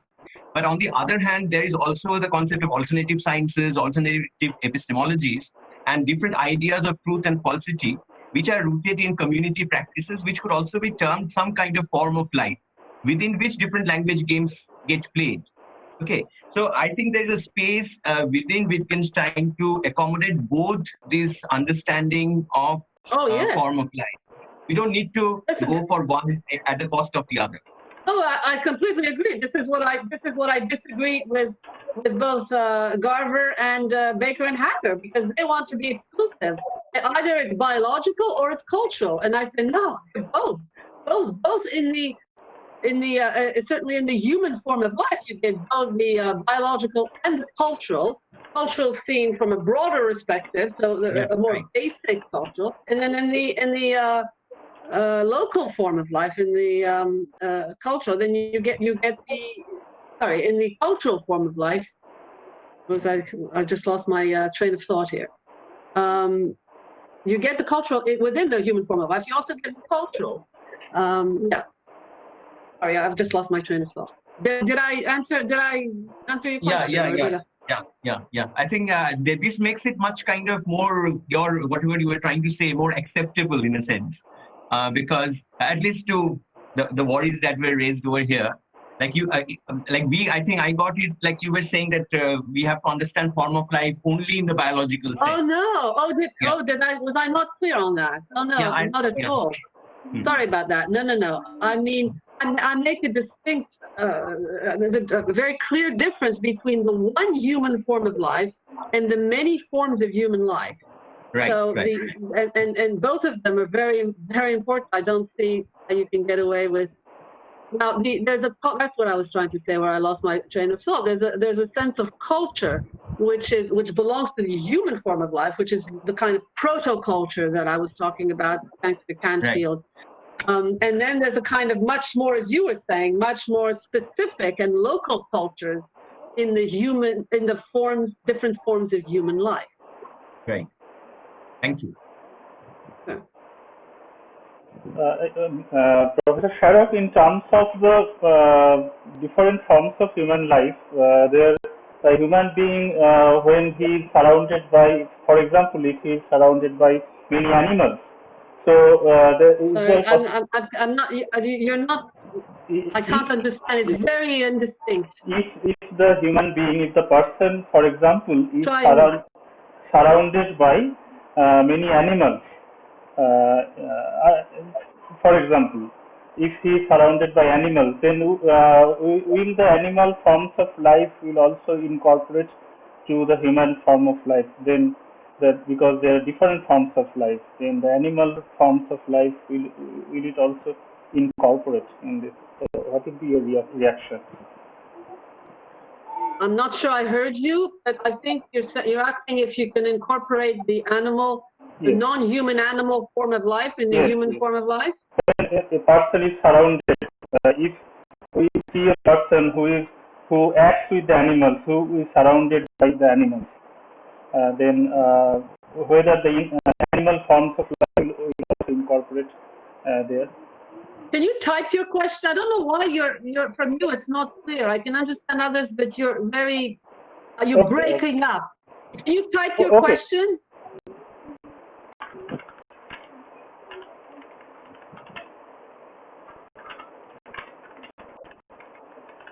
Okay. I'm sorry.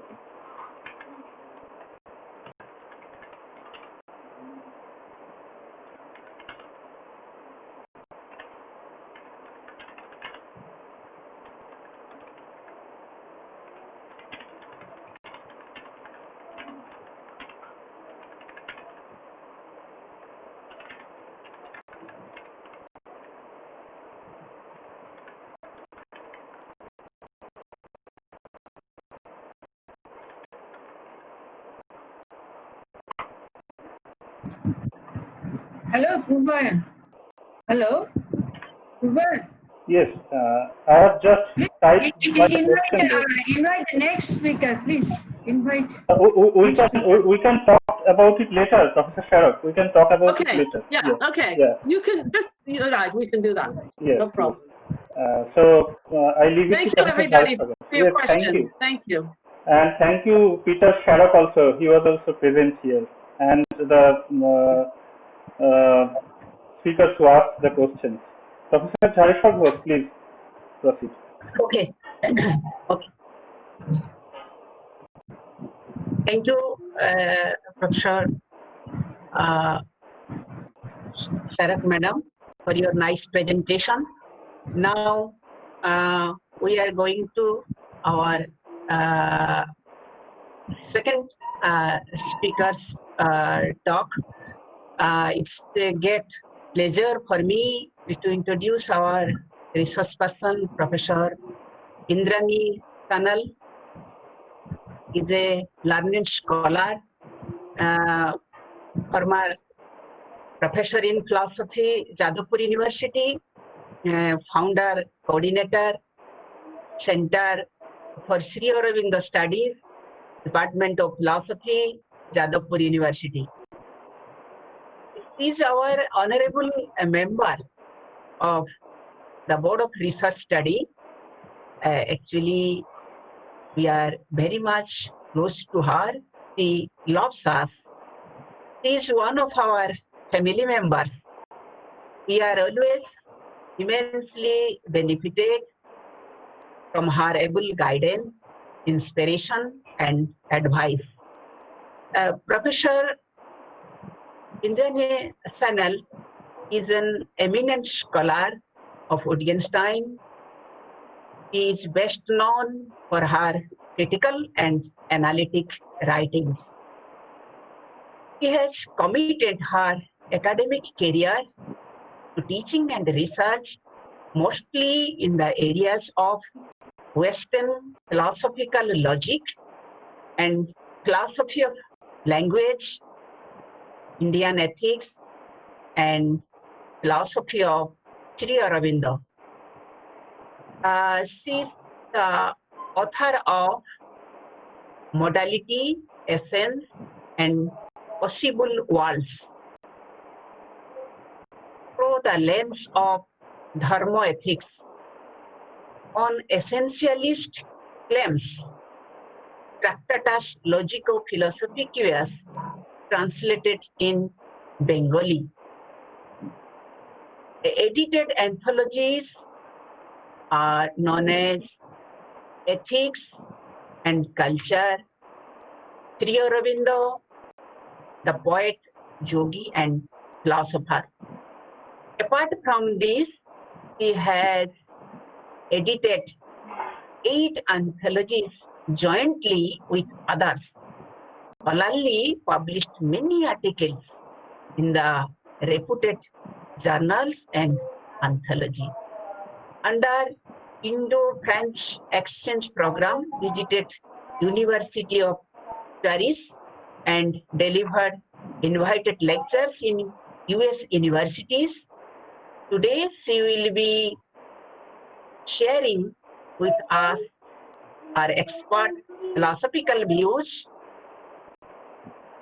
logical space, beyond logical space. It is the real time for our students and research scholars to give your full attention to Professor Indrani Sanal. With these few and insufficient words, without any delay, I invite respected Indrani Ji to deliver her talk. Thanks. Thanks. I feel really honored to be here with all of you, and I express my heartfelt thanks to the organizers of this seminar of Gour University. My special thanks are due to Dr. Purbayon Jha and Dr. Jhareshwar Ghosh, and also my thanks to the Vice Chancellor who is here at the helm of the affair. And also I express my thanks to the learned scholars and professors who are all present here. Now today I'll be speaking on beyond logical space. Now, before I begin my talk, I would like to say something about the historical background, that is, about the status of Wittgenstein's way of understanding Tractatus, how it has been taken in the learned circle. Now, this is the centenary year of the first publication of Wittgenstein's Tractatus Logico-Philosophicus. But it is really amazing to note that it has not lost a little bit of luster till today. Even today, philosophers struggle to honor the core message of the Tractatus. Now, during his time, the members of the Vienna Circle, with the application of the Tractatus and tried to include Wittgenstein within their fold, believing that the kind of theory of meaning presented in the Tractatus did indeed rule out the possibility of any significant metaphysics. Now, but among some very notable and significant philosophers, like we can say Elizabeth Anscombe, Peter Gage, who tried very much to fight in favor of Wittgenstein and in favor of his metaphysical position in the Tractatus. Now, one of the prevailing views is that Wittgenstein has not straightforwardly rejected metaphysics. The metaphysical thesis cannot be said. On that, Wittgenstein was clear, but Wittgenstein does speak of what can be shown rather than said. And this is the status that of metaphysics in the Tractatus. Thus, Wittgenstein has opened up the possibility for two types of communication. One is by saying how objects are, and the other, if communication by saying how objects are failed, is by resorting to showing how communication is possible. Since 1990, Cora Diamond initiated new Wittgenstein school, Wittgenstein interpretation, along with James Conant and other votaries of the movement. The new Wittgenstein reading has forwarded a quote-unquote resolute reading of meaning in Wittgenstein's Tractatus. Cora Diamond commented starkly in her Wittgenstein and Metaphysics, the attempt to take the Tractatus as metaphysical in a straightforward sense is plain nonsense or self-contradictions, like there is a fixed form of the world but it is not a fact that there is a fixed form of the world. Cora Diamond rejects Wittgenstein's striving to express ineffable truths. In her view, if these are nonsense, these are simply nonsense. Cora Diamond strictly adheres to the view that from the Tractarian viewpoint, there cannot be any ineffable truth, no unsayable feature of reality. Nevertheless, beyond the Tractatus verse has surfaced, drawing together latest thinking on how to understand early Wittgenstein. So no doubt, each position has some concrete justification in favor of it. So this is the broad historical background. That is, we find that only hardly 10 years have passed. Many new publications are coming out defending new readings of the Tractatus. Now, on the year 1998, I wrote in a Bengali anthology, Jagat Bhasha O Chintan, that is World, Language and Thought, on the notion of logical space, Joktik Poribyapti, considering this to be one of the central concepts of the Tractatus. And today, when I would be discussing beyond logical space, I would begin from that point. But before I come to the notion of logical space, I would require to say something about the other parts of related concepts that will support and on which we will find the notion of logical spaces. Now, to speak very briefly, Tractarian philosophy of language. What is the speciality? Now, I'll say very briefly. Now, all languages in the Tractatus, Wittgenstein is guided by the belief that all languages have some common essence. Of course, just now we were hearing Professor Sharaf's presentation about form of life, and at that stage, Wittgenstein has totally abandoned this notion of essence by the notion of family resemblance. But still, in a way, we can accommodate here that essence, it is also a kind of notion that can be included therein. However, I don't want to enter into all those discussions. Now, he diagnosed root cause of philosophical problems is logically due to language, for generating all sorts of misunderstanding and vagueness in philosophy. Hence, all philosophy is a critique of language. This is the very, very famous slogan that we derive from Wittgenstein during his Tractarian period. Now, commenting on Tractatus, Wittgenstein, when he was writing philosophical investigations, he writes as follows.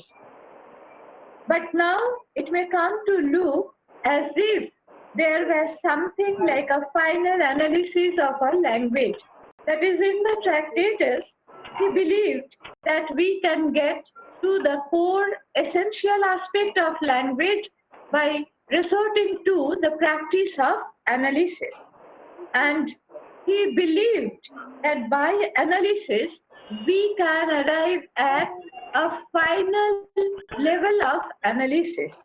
And that at that level, we reach a completeness of language.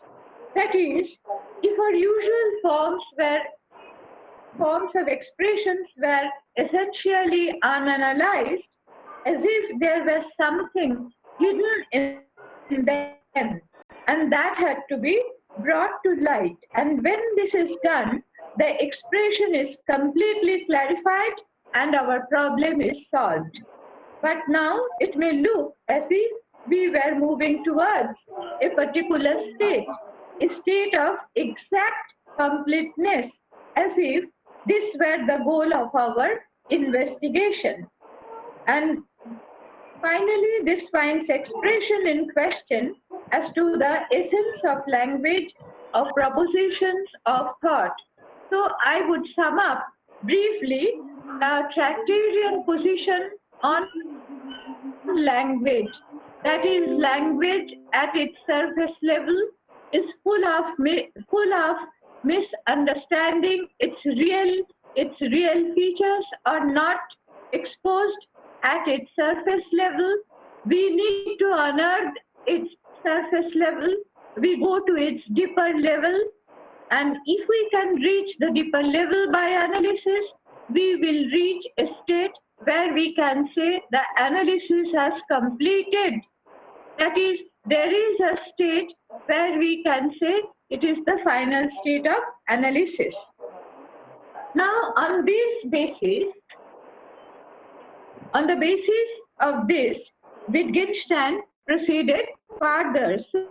So, in the sentence in 1.13 of Tractatus, we first come across the expression logical space, 1.13, and which states that totality of existing combination of objects, which is world, is in logical space. So logical space, the very notion of logical space, in fact, maybe this is one of the peculiarities of Wittgenstein, that notions which are so important in his philosophy, he does not discuss those notions many times, as in the case of form of life. Here also, this notion of logical space has not occurred many times in the Tractatus, but this is, I think, the central concept of the Tractatus. And unless and until we understand this notion of logical space, we won't understand what does it mean to say beyond logical space. So I had to take this trouble to explain step by step this very notion of logical space. Now, in logical space, what do we find? Totality of existing combination of objects. Now, I was talking about analysis of language, and here I'm talking about combination of objects. In fact, if we open Tractatus, we find that in sentences 1 and 2, mostly, Wittgenstein is talking about object, about combination of objects, about states of affairs, about facts, and all these notions which are often taken to be metaphysical in our common sense understanding. However, whatever he says about all these notions, these are actually, we will see, are his conclusions drawn from his analysis of language. Because what is the, if we ask that what is the nature of that final stage of analysis, when we arrive at the final stage of analysis, we get certain elementary propositions. That is the end point of analysis. And prior to that, there are compound sentences. Now, these elementary propositions, these are explained by Wittgenstein as concatenation of names. And in fact, in Wittgenstein, there is object, there is combination of objects, there is state of affairs, and there are facts. And corresponding to this, quote unquote, metaphysical or ontological concepts, we have linguistic concepts. That is, corresponding to object, we have names. Corresponding to combination of objects, we have concatenation of names. Corresponding to states of affairs, we have propositions. Corresponding to facts, we have propositions which are expressions of realized or actual states of affairs. That is, true propositions. So in this way, so corresponding to world, we have language. Now, when we are talking about logical space we find in 1.13, he is defining, or we can say he is explaining logical space as totality of existing combination of objects, which is world, is in logical space. So let us proceed step by step.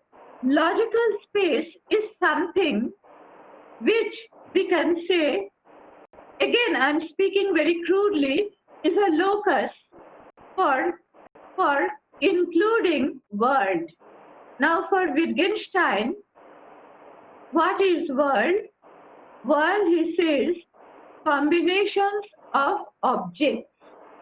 Now, combinations of objects which are actualized, that is world. So, combination of objects can be of two types. Combination of objects which are, though it will be little bit, I say, irrelevant to add the qualifier possible, but in order to distinguish combination from objects which is actual from the combination of object which has not yet been realized, I am using the expression possible. So, combination of objects are possible and combinations of objects are actual, and these actual combinations of objects, these are in his language facts, that is actualized combination of objects.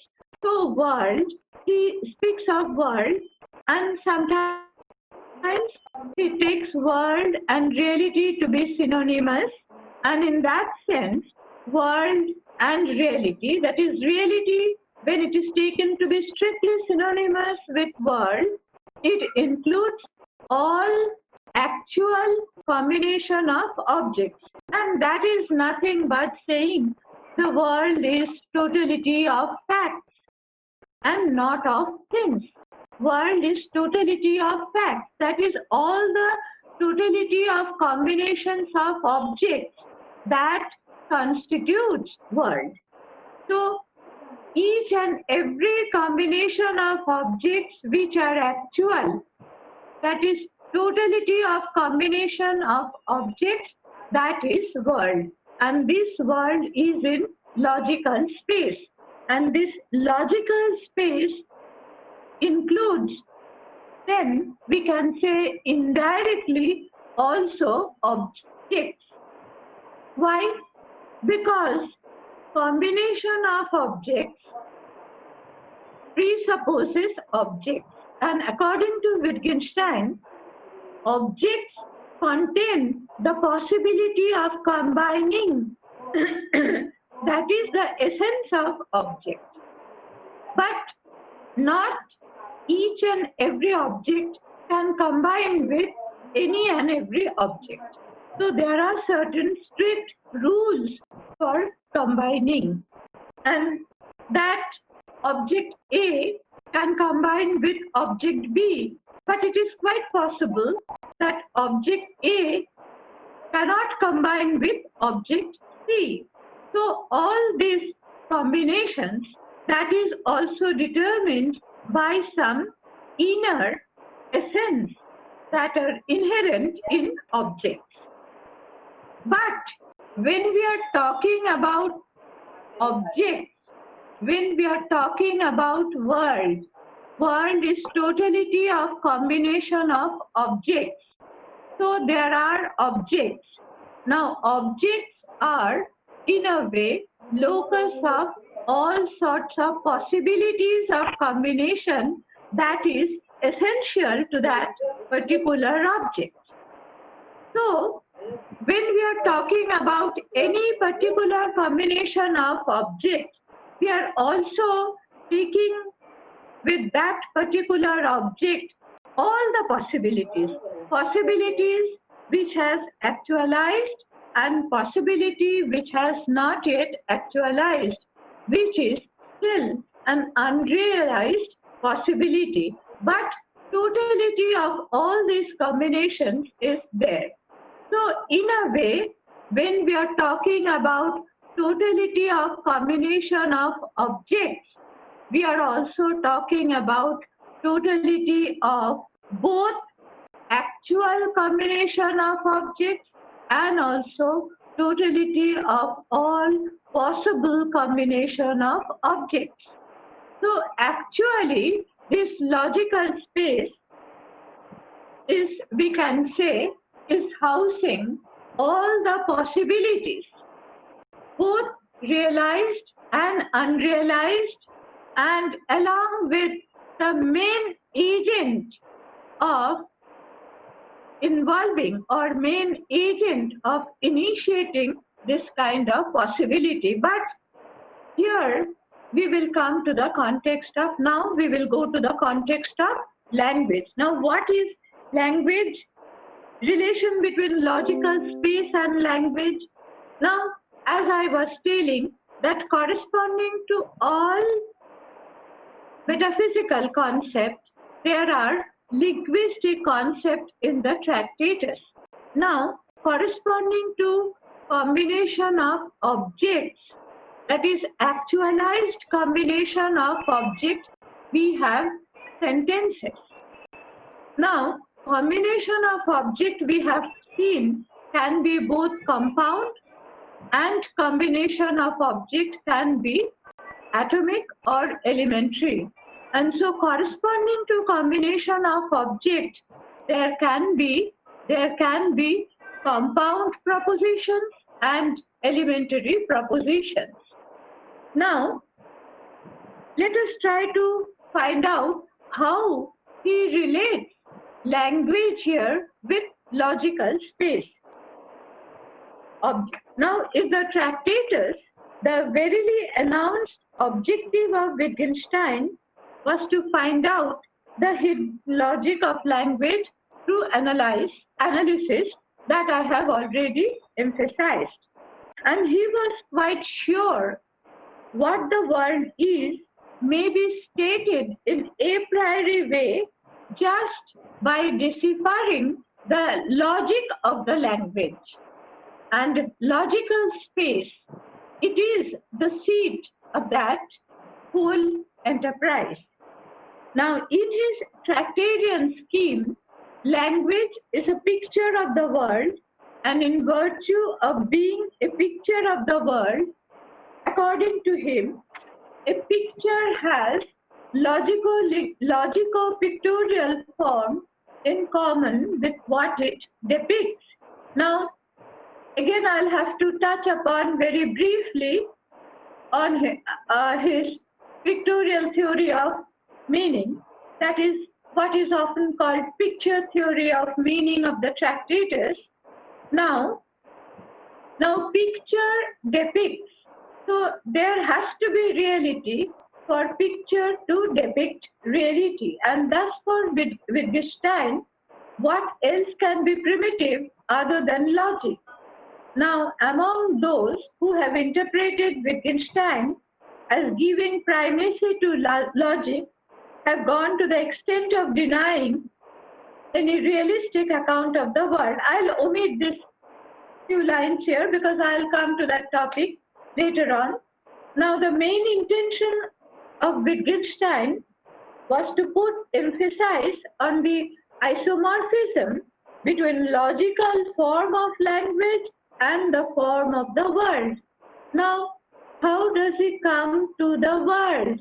How does he talk about object, combination of object, actualized combination of object, unrealized combination of object from language, from his analysis of language? And this is here the crux of the matter. He believes in a kind of isomorphism between logical form of language and the form of the world. Now, we need to keep in mind that the logical form of world is identical with the form of logical space. This is interesting. That is, logical form of world is identical with the form of logical space. His objective was to establish that the limit of the world and the limit of logic are the same. Now, we require to clarify something about the nature of propositions with which logic is concerned. He maintains there are some so-called propositions which are not proper propositions. This is also another important distinction between proper propositions and not proper propositions. Wittgenstein has proposed some criteria for determining what is a proposition and what is a pseudo proposition, that is, distinguished from proper proposition. Propositions which give description of reality are the propositions which represent the reality. Here comes the very famous role of language that has been ascribed in the Tractatus, that the role of language is to describe. And according to Wittgenstein, according to his scheme of classification, proper propositions, they represent something.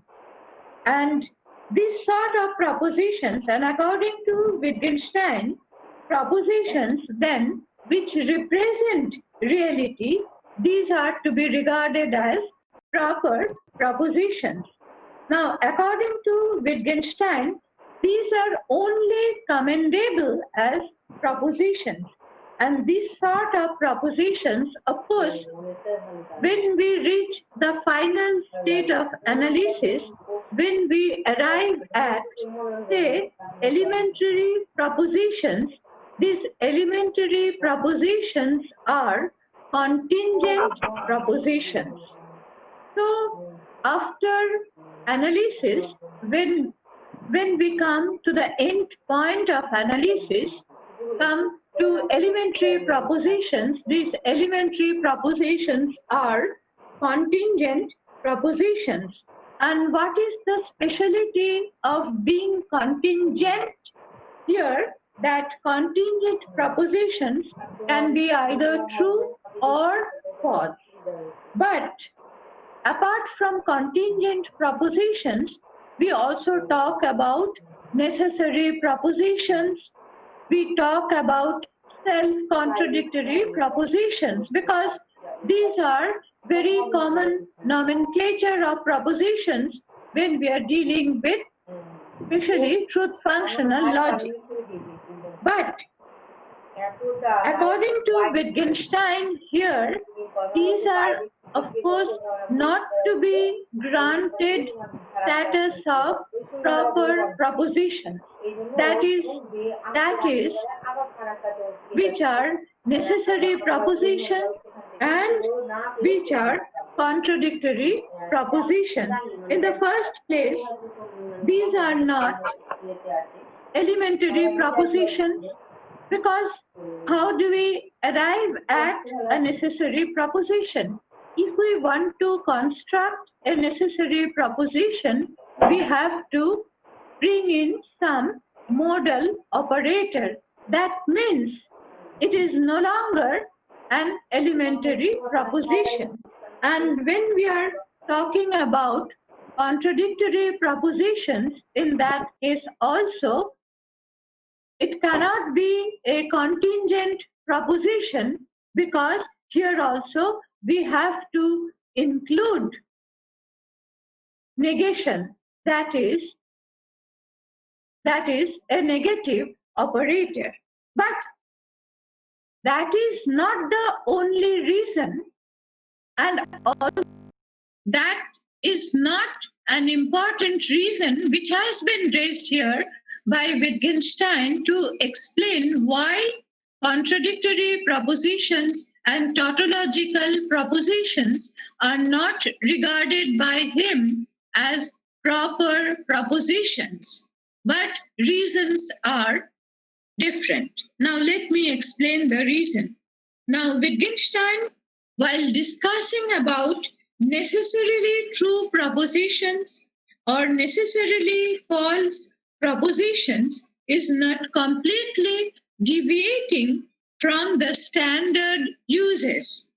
During the period of the Tractatus, Wittgenstein was very much influenced by the paradigm of Principia Mathematica of truth functional logic particularly. And according to the very basics of truth functional logic, truth value of a compound proposition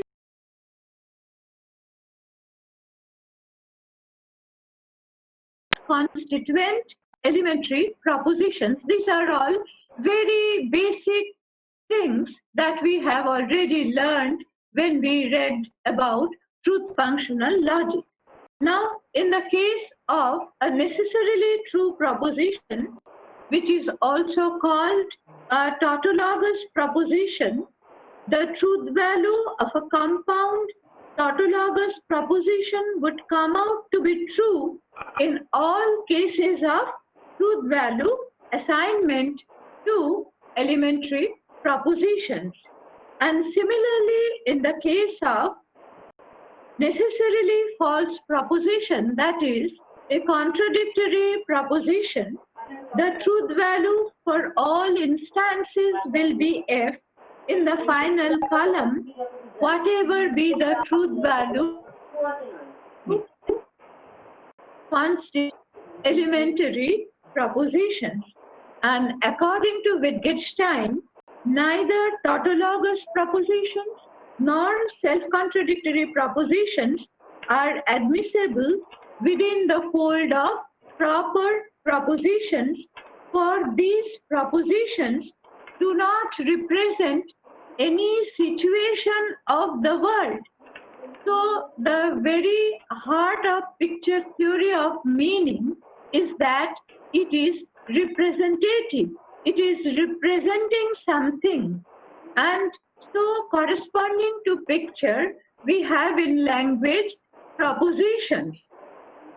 So propositions which are in some way or other representing something, only those propositions can be accepted to be pictures. And so only those propositions can be said to share common isomorphic form with the form of reality which is being represented by that proposition. So, in the logical space, when we will find that these propositions, that is, contradictory propositions and tautological propositions, are not pictures. And what a picture represents, and another very important technical notion is the notion of sense, which we take to be synonymous with meaning. So if what is being represented by a picture, that is what is represented by a its sense. So this is sense, this is meaning. And what are called tautologous propositions and contradictions are not representative. They do not represent anything.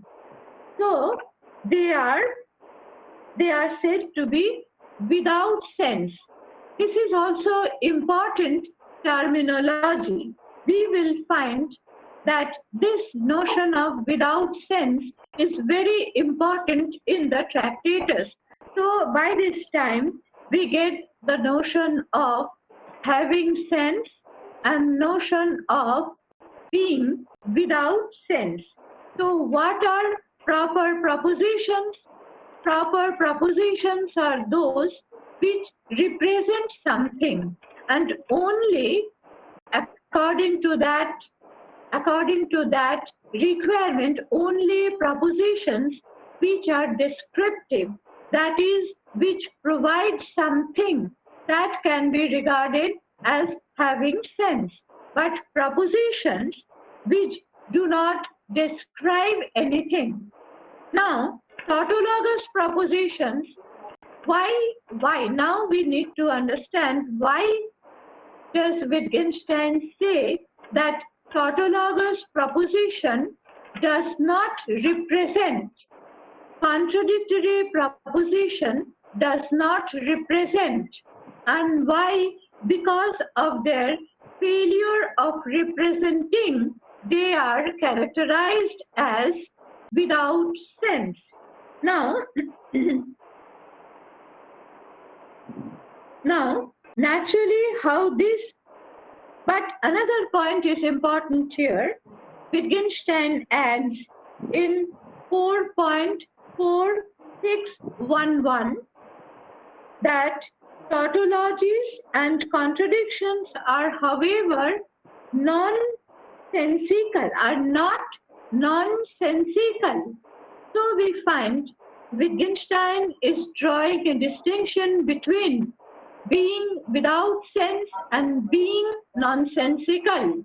He is saying that tautologous propositions and self-contradictory propositions are without sense, in loss, without sense, but they are not nonsensical. Now, naturally, how these two sorts of quite apparently similar qualifications, this without sense and nonsense, affirmatively attributed to tautologies and contradictions, and the other is denied of tautologies and contradictions. Now, in the Tractatus, expressions without sense and nonsense are not suggested to be synonymous expressions. Now, let us try to explain without sense and nonsense. Now, in any language whatsoever, whether natural or artificial, there are rules to account for the well-formed formulae of that language. Now, in modern terminology, these rules are characterized as syntactical rules which are peculiar to each and every language. The expression logical syntax occurs in 3.325a, where it has been used by Wittgenstein as synonymous with logical grammar and also subsequent and in many subsequent propositions. Now, without entering into the details of these propositions, we may sum up the main gist to be relevant for our present discussion. In the first place, his use of the expression logical in the compound expression logical syntax with logical in italics indicates Wittgenstein's preference for distinguishing logical syntax from the ordinary grammatical syntax. This was the phase when he was determined to unearth ideal sign language with a well-formed ideography to cure philosophy from confusions of ordinary language. And secondly, his notion of logical syntax is as follows. Here I'm giving a quotation from some remarks on logical forms as published in Proceedings of the Aristotelian Society, Supplementary Volume 9. Now here Wittgenstein says, by syntax, in this general sense of the word, I mean the rules which tell us in which connections only a word gives sense, thus excluding nonsensical pseudo propositions. In the preface to the Tractatus, Wittgenstein's remark was the whole sense of the book might be summed up in the following words: what can be said at all can be said clearly, and what we cannot talk about we must consign to silence, was a baffling one. Now, what really does Wittgenstein intend to convey by this statement? Was Wittgenstein, during the Tractarian period, a hardcore philosopher of language trailing the path of Frege Russell's logico-linguistic trend? Or was he, at the core of his heart, a mystic who was struggling for a voice? The most important discovery of the 20th century analytic philosophy is the view that philosophical problems may be solved or dissolved either by the analysis of language or by understanding more about the language we use. Wittgenstein remarked, philosophy consists of logic and metaphysics, and logic is its basis.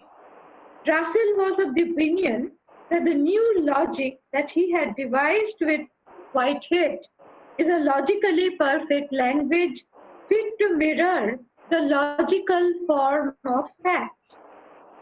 Frege also held that in a properly constructed language, no fuzziness could occur at all.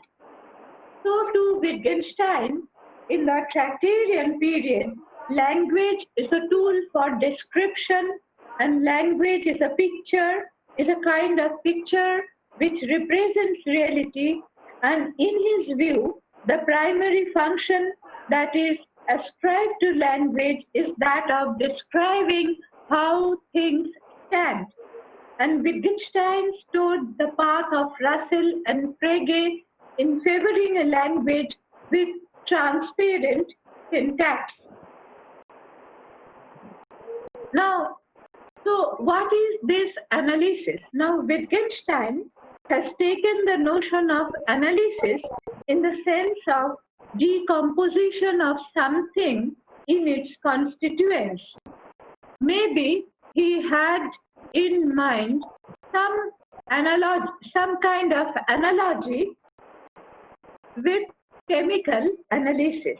The composition of chemical compounds is shown in terms of their constituent chemical elements, or as in microphysical analysis, the composition of a material substance is displayed in terms of subatomic composition of matter. So, in philosophical analysis, composition of any compound proposition is displayed in terms of elementary propositions consisting of concatenated names, which constitute the end point of analysis.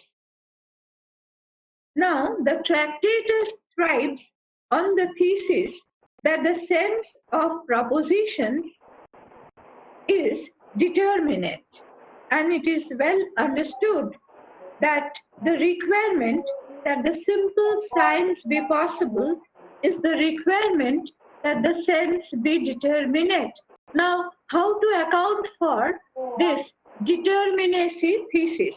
Now, the Tractarian idea of analysis, as I have already told, is closely linked with the idea of determinacy of sense. Every proposition, according to the Tractatus, is built up from elementary propositions in such a way that the truth or falsity of the whole proposition is determined by the truth or falsity of its component elementary propositions. Now, Wittgenstein has equated philosophy with attempts to say the unsayable and has traced its source to our failure to grasp the logic of our language. And according to Wittgenstein, most of the propositions and questions to be found in philosophical works are not false but nonsensical. Now, a meaningful proposition, that is, proposition which has determinate sense, must be either true or false with respect to every possible situation. There must not be any truth value gaps. No possible situations in which the proposition would be neither true nor false. Given the nature of language as determinate in sense and the function of language as picturing, Wittgenstein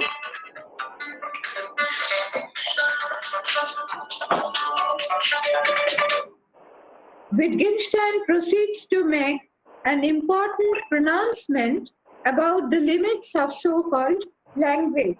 It is interesting to note the following passage in which Wittgenstein himself, in a letter to Russell, was summarizing his main contention of the Tractatus as the theory of what can be expressed by propositions, that is, by language, and which comes to the same thing which can be thought and which cannot be expressed by propositions but only shown, which I believe is the cardinal problem of philosophy. The Tractatus works towards sharply delineating limits of thought by delineating the limits of language, by distinguishing meaningful propositions from the realm of nonsense and what is without sense. In the Tractatus, the logical space is conceived to be the domain of sense. In 5.6, we come across one of the crucial assertions of Wittgenstein's that marks the focal point of solipsism in the Tractatus. The limits of my language means the limits of my world. And in the Tractatus we find there are three sorts of things that lie beyond the limits of language. Wittgenstein confessed, language cannot represent the logical form of reality. Now this is one of the very genuine confession of Wittgenstein. Now language is a picture, and the very requirement of picturing depends on sharing isomorphic form with the form of reality. But language itself cannot represent the logical form of reality. It is isomorphic, but it cannot represent it. Propositions can represent the whole of reality, but they cannot represent what they must have in common with reality in order to be able to represent it. Logical form. That is, propositions cannot represent logical form, it is mirrored in them. Propositions show Now, from here we find Wittgenstein is drawing a distinction between sayable and unsayable. That is what is shown here. This logical form of reality, it is not sayable. Now, secondly, realm of ethics, religion, meaning of life, and mystical experiences are beyond language. And finally, philosophy itself is the member of the domain of silence. So, the upshot of accepting language as being thus limited is solipsism in the Tractatus. Now, Wittgenstein's solipsistic claim, the world is my world. The world is my world. This is manifest in the fact, but Wittgenstein does not say that this domain of silence is not somehow or other communicated to us. He writes in 5.62 that the world is my world. This is manifest in the fact that the limits of language mean the limits of my world. But here there is a parenthesis. There is a clause which he puts in parenthesis. What is that clause? Now, of that language which alone I understand. So how to read this statement? The world is my world. This is manifest in the fact that the limits of language, of that language which alone I understand, mean the limits of my world. But how to understand this parenthetical clause? Now, two ways of interpreting the clause.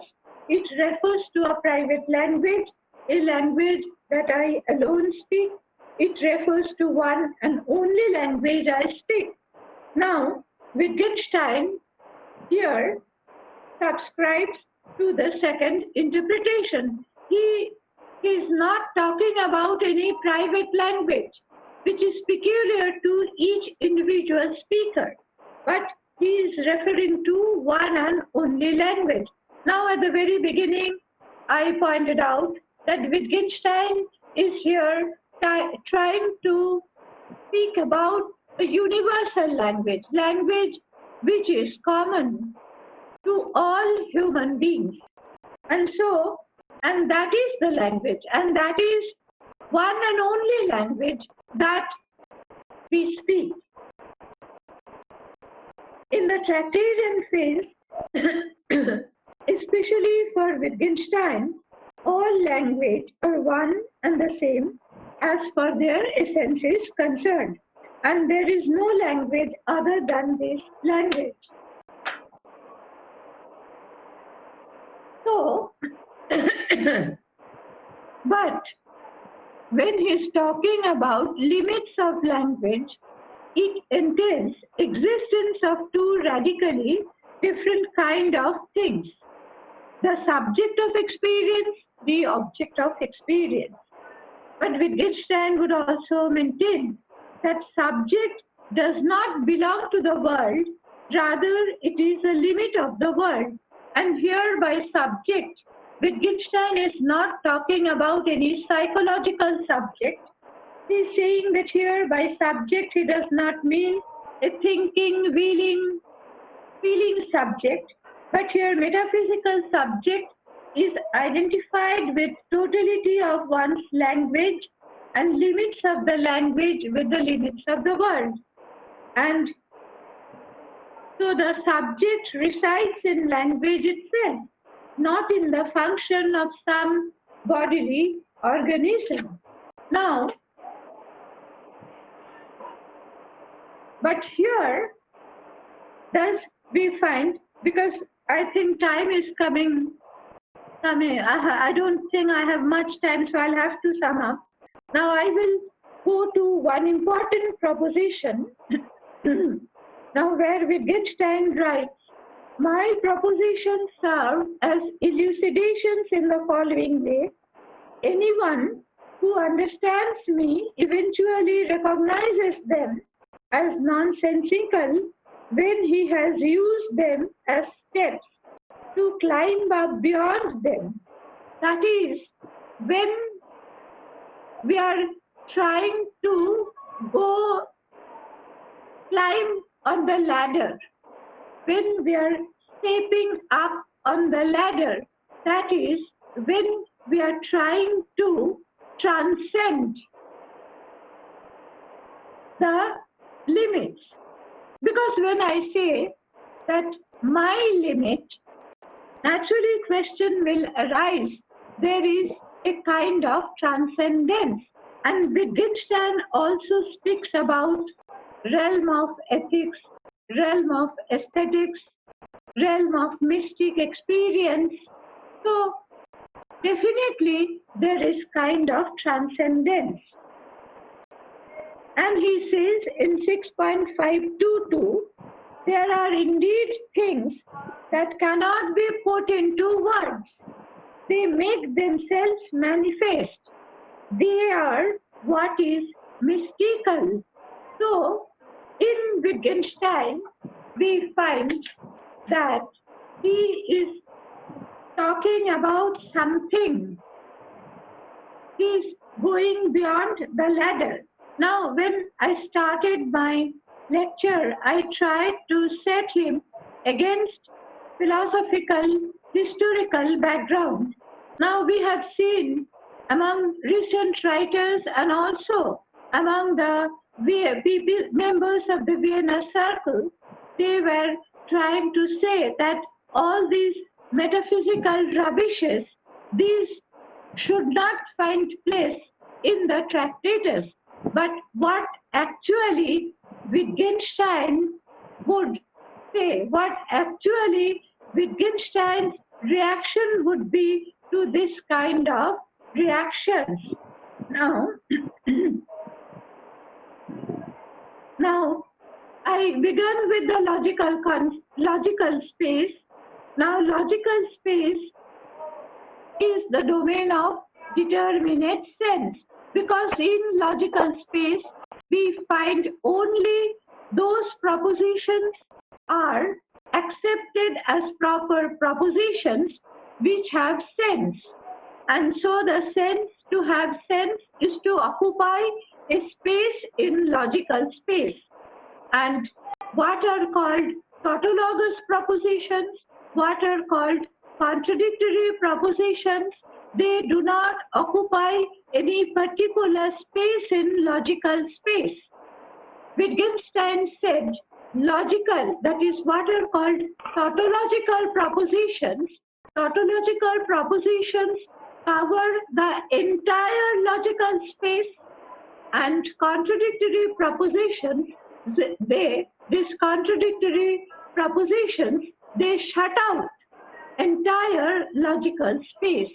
So only propositions which are propositions proper, they have a place in logical space, and that constitutes logical space, and that is the domain of determinacy of sense. But we find the same Wittgenstein in the Tractatus is leaving room for space beyond logical space, because he is talking about limits of language, he is talking about realm of ethics, he is talking about realm of religion, and at the same time he is also pointing out these are the domains which are beyond logical space, because he says very clearly, categorically, that these are nonsense. So the question is that is Wittgenstein is anti-metaphysics? Is he subscribing to an anti-metaphysical point of view in the Tractatus? Now, Cora Diamond and others who are propounding new Wittgenstein interpretation of Tractatus, they would say strongly, yes, Wittgenstein has no place for metaphysics. in Tractatus. But I would argue in the line of the traditional interpreters, and I would support definitely there is space for also beyond logical space in Wittgenstein's Tractatus. Now, Wittgenstein, as in now, and this is and this has been very clearly vindicated by Wittgenstein in his later writings when he is confining his attention to philosophical investigations. Of course, he did not want to confine or freeze sense or freeze language only within the realm of determinate sense. And that is why he opened up the possibility of communication also through showing. He admitted in the Tractatus, actually Wittgenstein as an engineer, he set out before us a huge scaffolding within which we are to infuse content.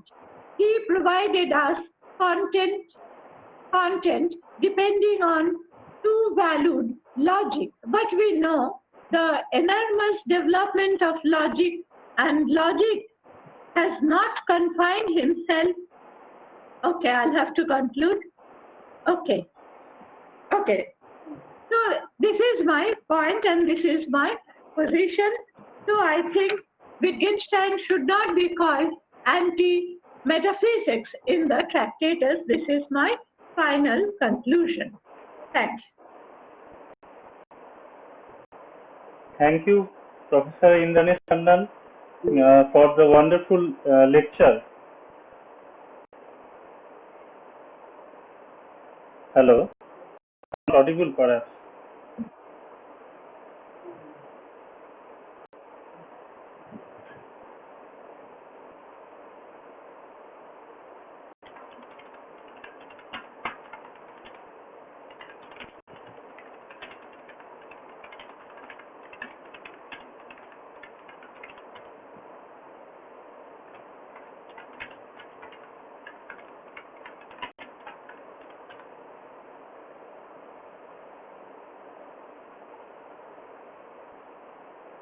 Hello. Hello? Am I audible, Indrani? Yes? Okay. Thank you, Professor Indrani Tandon, for the wonderful presentation where she talked about the analysis of language, the final status of analysis, and the sense-nonsense debate, the two kinds of reading Wittgenstein generates. Whether the meaning can be generated, how does meaning generate from that? I will not delay. If one or two questions or comments can be raised on Professor Tandon's presentation, please, I invite. I would have a question. Can I ask a question? Sure. Yeah. Well, thank you very much for your talk. I certainly agree with you that the new Wittgensteinian perspective is nonsense for me, to be honest. To use nonsense in a broader sense.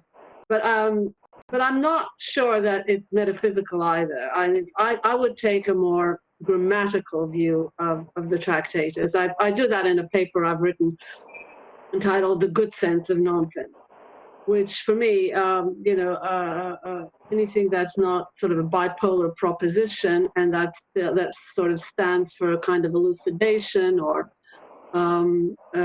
rule is what I would say precursor to Wittgenstein's grammatical rules. But I would just ask you the question. It's not a simple question. How would you qualify? How would you call Wittgenstein's Tractarian remarks? What are they for you? I mean, they can't really be propositions, can they? Yes. Do you think they can be? Are they true or false? No, yes. You are raising a very basic question, and you are, yes, they are, in one sense, they are kind of representation.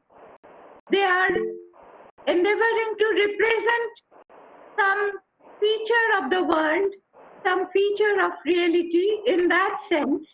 Okay. But whenever he is shifting to those propositions which are not in any way can be shown to be representative, these propositions cannot be taken to be pictures. So in that sense, they will turn to be nonsense. But actually, this Wittgenstein actually, what I feel, is not writing tractates to abandon the domain of nonsense. And in fact, in this regard, I think that Wittgenstein actually exploring ways of communication. And while he is exploring ways of communication, he is trying to find out whether the model of science that can be acceptable model at all. Now, so far, when he is confining his attention wholly to the domain of logical space, more or less, he can come closer to the paradigm of science. But he acknowledges there are instances where there is nothing said by those linguistic expressions, but they manifest. They manifest these expressions manifesting something. So manifesting, whether we are to accept manifesting is also a kind of tool for communication. Yes, but they're not manifesting sense because they express and elucidate the conditions of sense. So how are they themselves sensical? They are express the conditions of sense. It says they signify what cannot be said by presenting clearly what can be said. So they present their elucidation. Are they not? Can they be propositions? I mean, if you take a metaphysical view, then in the Tractatus, then they can be true or false, I guess, on your view. In that sense, so then you can call them propositions on your view. But I don't share the metaphysical view of the Tractatus, so I don't think they are true or false. I think they elucidate the conditions of truth and false. And that's why I believe that they are precursors to the bounds of to grammatical propositions, as to the bounds of that will come later. But I mean, I think it's probably a question that we'd have to spend much more time on than just give and take here. So I give my turn to others who may have questions. Will I reply to her question? In fact, now, okay, someone will ask me, I think. In fact, when Wittgenstein is writing Tractatus, he is also writing to Russell that what is the cardinal problem of philosophy? He is trying to get to the root of the cardinal problem of philosophy. But he is not saying that if we cannot account for this cardinal problem of philosophy, that will mean that cardinal problem does not exist. That is, that does not mean that we will have to abandon that realm altogether. That is, domain of nonsense. The domain of nonsense Of course, not that he is in favor of accommodating all the domains. He would be in favor of accommodating all the domains of nonsense. But he had in view some domains of nonsense. And with regard to those domains, he was striving to account for their unsayability, how to account for their unsayability. And he's also trying to, on the other hand, making sense of their communicating role. That is, they communicate something. This is important. That is, I am always trying to understand the language as a tool for communication in tractatus also. Now, as a tool for communication, sometimes it may take shape of certain descriptive propositions, but in some cases it fails. And I think that explains why we will have to take into account also his philosophical investigations, because he discovers that we cannot preach the realm of determinacy of sense and language together. That is, we cannot preach language within the realm of determinate sense. And in that case, we have to open up other possibilities. And in that way, I find that there is a very close link between Wittgenstein of the Tractarian period and Wittgenstein of this PI period. This is how I look into the problem. And another thing that also occurs to me, that when we are trying to understand any method of a particular philosopher, we will have to take into account his also cultural, social setting as well, and which has been very much emphasized and highlighted in PI when he links language with a form of life. This is my observation. I don't know whether... Well, Wittgenstein says in the Tractatus that a philosophical work consists essentially of elucidation, right? And then he goes on to refer to his own Tractarian sentences as elucidations. So when he says that they're nonsense, nonsense is not viewed negatively at all in here. This is not, and he will say that in PI, there are many ways, there are many kinds of nonsense. And the Tractarian, there's a good sense of nonsense, and that Tractarian sentences or remarks, or they don't have sense because they elucidated, or they are the conditions, they elucidate the conditions of sense rather than themselves have sense. You cannot, on Wittgenstein's view, you cannot gainsay a Tractarian proposition. You cannot falsify it. There is no, and on his bipolar view of the proposition, if you can't falsify it, it ain't a proposition, right? So this is why I don't. But in any case, I think we should stop here. We're taking over everybody's time. I know this is a very tricky question. I have. Am I audible? Yes. I have one question to Professor Channal and one brief question to Professor Sharrock. It's not my turn. It's like your analysis of nonsense to Professor Sharrock.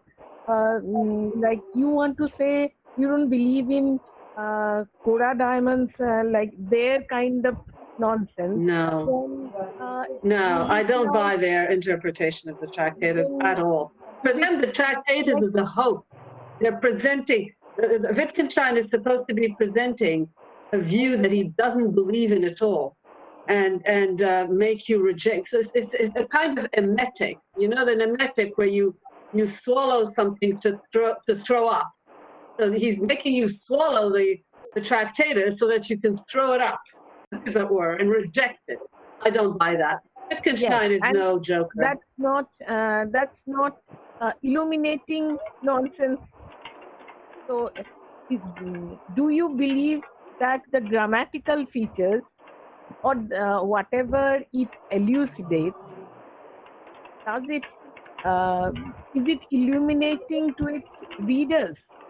That is why it's important. Yes. If that is so, then yes. My question is, when he wrote the letter to his friend Pickard, that the book's point is an ethical one, then how would we interpret it as an ethical enterprise? And we have to remember that this is ethics and aesthetics are one. So this is yes. also, one can extend, it's an book's point is aesthetical one. And then he said that what is good is divine. So one can even interpret it as a book's point is religious also. Then how would you answer? This is one question. And one question to Professor Sannal, that you said that beyond logical space, whatever nonsense, like he tautologies, contradictions are nonsense. On the other hand, ethics, aesthetics, religion, all are nonsense. Then do you mean all of them are beyond logical space? That is beyond even the possibility. If that is so, then if the possibility is not there, how could one articulate it? No. Okay. I think first Professor Shahrukh will be replying. The question of what that good is right should answer the. I mean, I think you've answered your own question when you say that good is right. This is why the Tractatus, if it's right, is ethical. And grammatical. Yes, I mean, grammatical, I would say it's a precursor, right? Wittgenstein does not contemplate the rules of grammar yet in the Tractatus.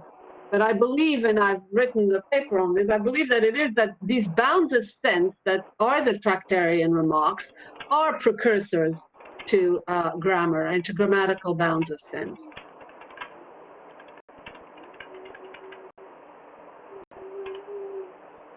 Well, I'm not happy, but I'll not take much time. I'll rather write to you later. Yes, I'd be interested to see if you agree. I mean, I could send you that paper, or I, elaborate that issue. I'd be interested in you're coming back to me on that. Okay, thank you. Once you see it, well developed and expressed. Now, my answer to Enakshi, in fact, definitely these are outside logical space, but when he's talking about possibilities which are incorporated in logical space, they are different sorts of possibility. It is possibility of combination of objects. Now that possibility has at its root object. But here when he's talking about realm of silence, or when he's talking about other realms, here, even if we say there is some kind of possibility that will require a different stretching of sense of possibility, then we will have to formulate a different sense of possibility. At least object cannot be at the very core, at the very root of accounting for or constituting that possibility. This I'll say. Thank you. Okay. Thank you, Professor Sannal. Am I audible? Yes. Okay. Thank you so much for the wonderful lecture and I think I'm sorry to interrupt the discussion since we have one more speaker, Dr. Inakshi Rai Mitra.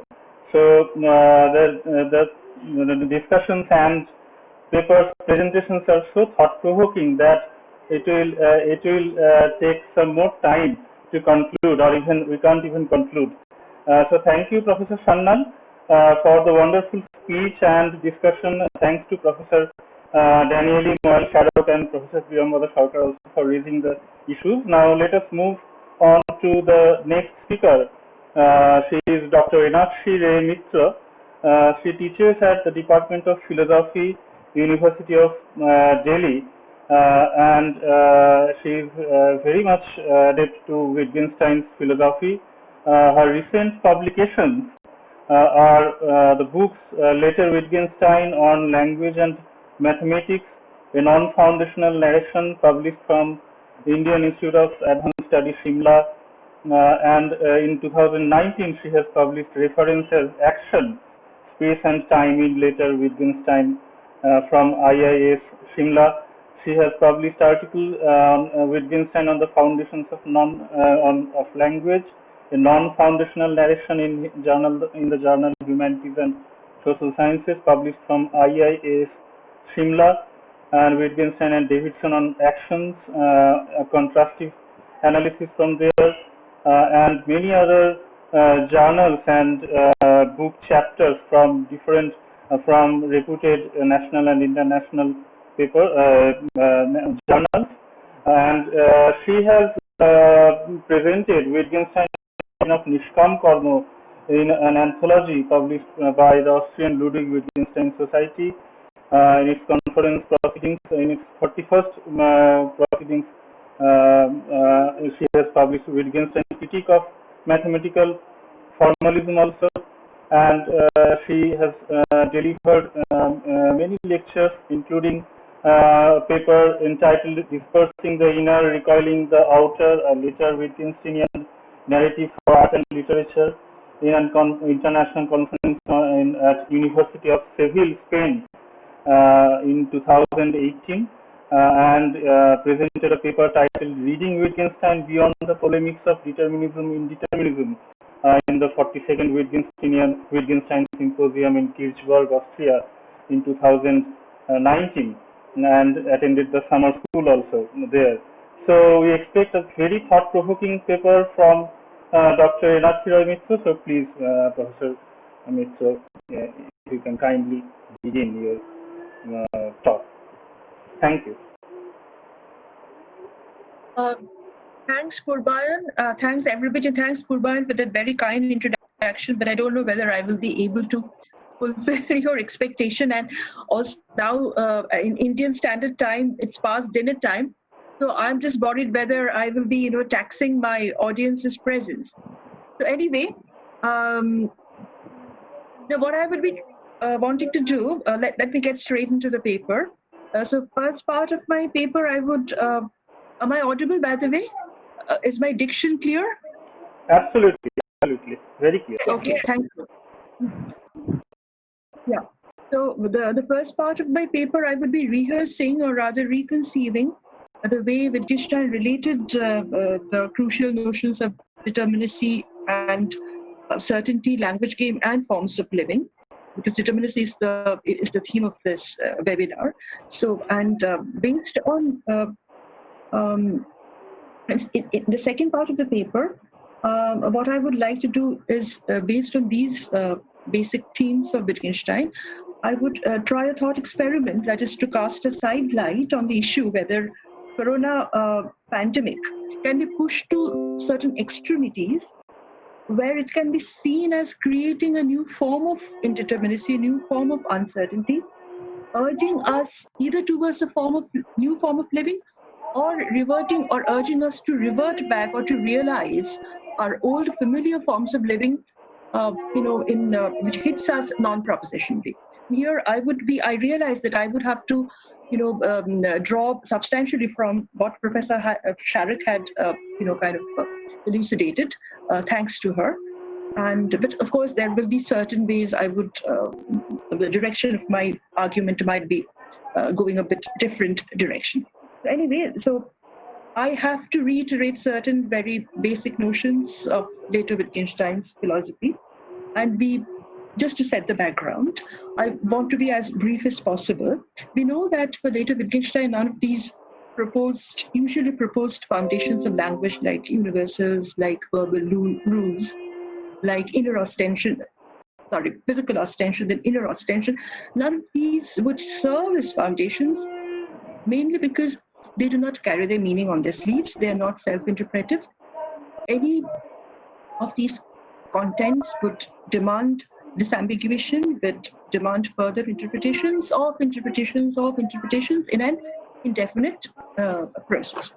And here, actually, I think I just need to reiterate a point which everybody knows. The distinction between indeterminacy and ambiguity comes up over here. That a word is ambiguous when the dictionary actually gives us a lot of options regarding its meaning or regarding its reference when it's indexical. And with all these options, they are supposed to present, each option is supposed to be determinate. Right, there is no, each of these options present a well-bounded semantic essence. But in the Wittgensteinian style of philosophy, we find that each of these, ambiguities have to give into indeterminacy, because each of these options, which the so-called ambiguity floats, these will be internally fissured, these will be internally ruptured. So each of these so-called neatly built the options would be having an inbuilt indeterminacy, inbuilt opacity, inbuilt destabilization, which is kind of grafted into them. And this is how I think, in a way, we can distinguish between ambiguity and indeterminacy by saying that ambiguity is to be conceived as an external rupture, and indeterminacy is to be conceived as an internal rupture. External rupture means when a meaning is externally challenged by other meanings, other stipulations, or other references due to indexicality of the expression. But ambiguity gives into indeterminacy when we realize that each of these options in a stipulated ambiguity, each of these have an inbuilt opacity into them, where which cannot be disambiguated, because if you go on disambiguated, it would just lead to an indefinite process. And this is what Wittgenstein had been trying to do with this verbal rules, that more you try to explicate the verbal rules, more and more words you kind of proliferate. Each of these words will be having, again, holes which you have to plug with other words, and we all know this kind of thing. And he showed it with inner ostension, showed it with physical ostension, we showed it with inner ostension. Let me just go straight into inner ostension, but just one example from pain. There, Wittgenstein said that pain, which seems to be, a pre-interpretive, hard-hitting sensation. There also, he gave examples in PI, the second part, that pain can also be felt in different aspects. That he did suggest that somebody can feel pain insofar as it originates from a center and spreads from that center towards the other expanse of your arm. This is one aspect in which you can feel the pain. You can also feel it in a way that how the original pain sensation, the stronger pain sensation, overpowers your previous, less strong sensations, like a sensation of slight irritation or a slight itching. And of course, you can speak about whether this pain means the duration of the pain, whether pain means the propensity of the pain, whether the pain is the local sign of the pain. So there is no way in which pain sensations also can be taken to be, without any internal indeterminacy. So far as Wittgenstein had suggested that pain also can be felt in different aspects. So what we are trying to kind of recapitulate is this that point of indeterminacy, it only attacks us. It only becomes a problem when you have a particular approach to foundation. That is, when you want to, when you demand the foundations of meaning as something external to meaning, and you also want that this foundation, it should have an external independent body of what it is supposed to entail. At the same time, it should stop one step short of the entailed meaning, and at the same time it would be having a consummated body, a body which is just penultimate, full to the brim, but stops one step short of that supposedly entailed meaning or the exponents, and it will spurt forth that unique meaning from its reservoir. I mean, it's something like this, that you want to make a split in the ocean waves. You want to freeze the ocean wave just one moment before it breaks. You have to freeze it, and you want to extract the crushed expanse of the foams from that frozen reservoir. This is what the theoreticians, they want. This is what they want in the shape of foundations. This is what Wittgenstein says this cannot be done. This kind of split between the foundation and the founded, between the ground and the grounded, cannot be achieved. You have to blend it. You have to blend the foundation and the founded in one continuous, in one seamless whole, and that seamless whole is the whole of action, behavior, which Professor Sharek had been talking about. And the point is this, that we do not stop short of the foundation like this, that meaning does get communicated. We do understand meaning. We do not stand at the edge of a perverted foundation service. We can oscillate, oh, does this mean this? Does this mean that? Does this mean that? We do not do that like that.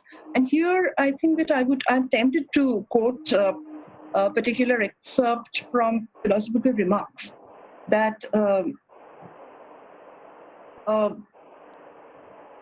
we never feel that our actions and our conceptions are triggered off by an alien world, which we confront only at the edges, and that what are strictly given are only tiny pictures taken from an oblique, distorting angle.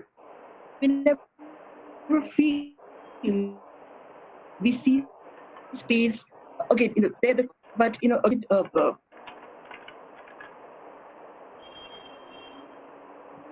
can be, or that the visual field gets blurred at the edge.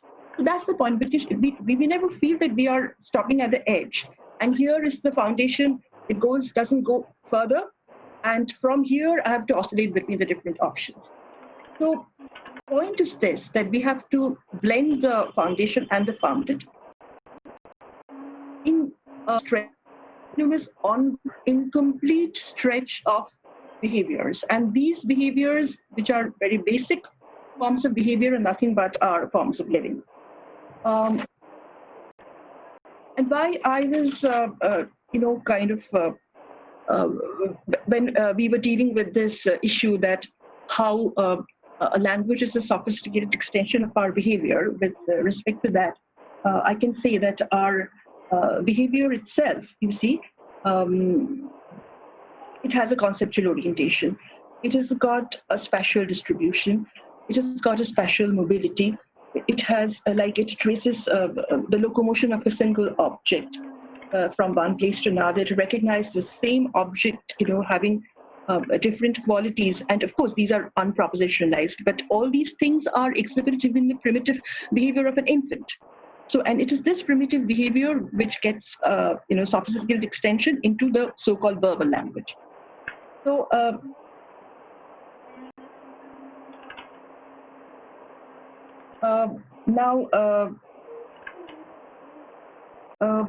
the next point that I would like to kind of go to is that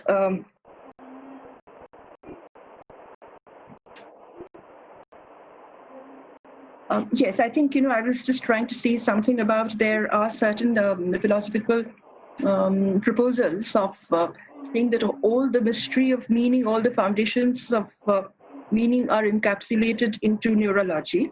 But there, I will just draw insight from Professor Maharsharat's paper on the, Wittgenstein and memory debate, where she had very pertinently pointed out that, this our behavior or this meaning has to be enacted. And in the process of enacting meaning, we have to create time. And time cannot be frozen. Time cannot be encapsulated into these tiny reservoirs of neurons, which are usually supposed to hold all mystery to meaning.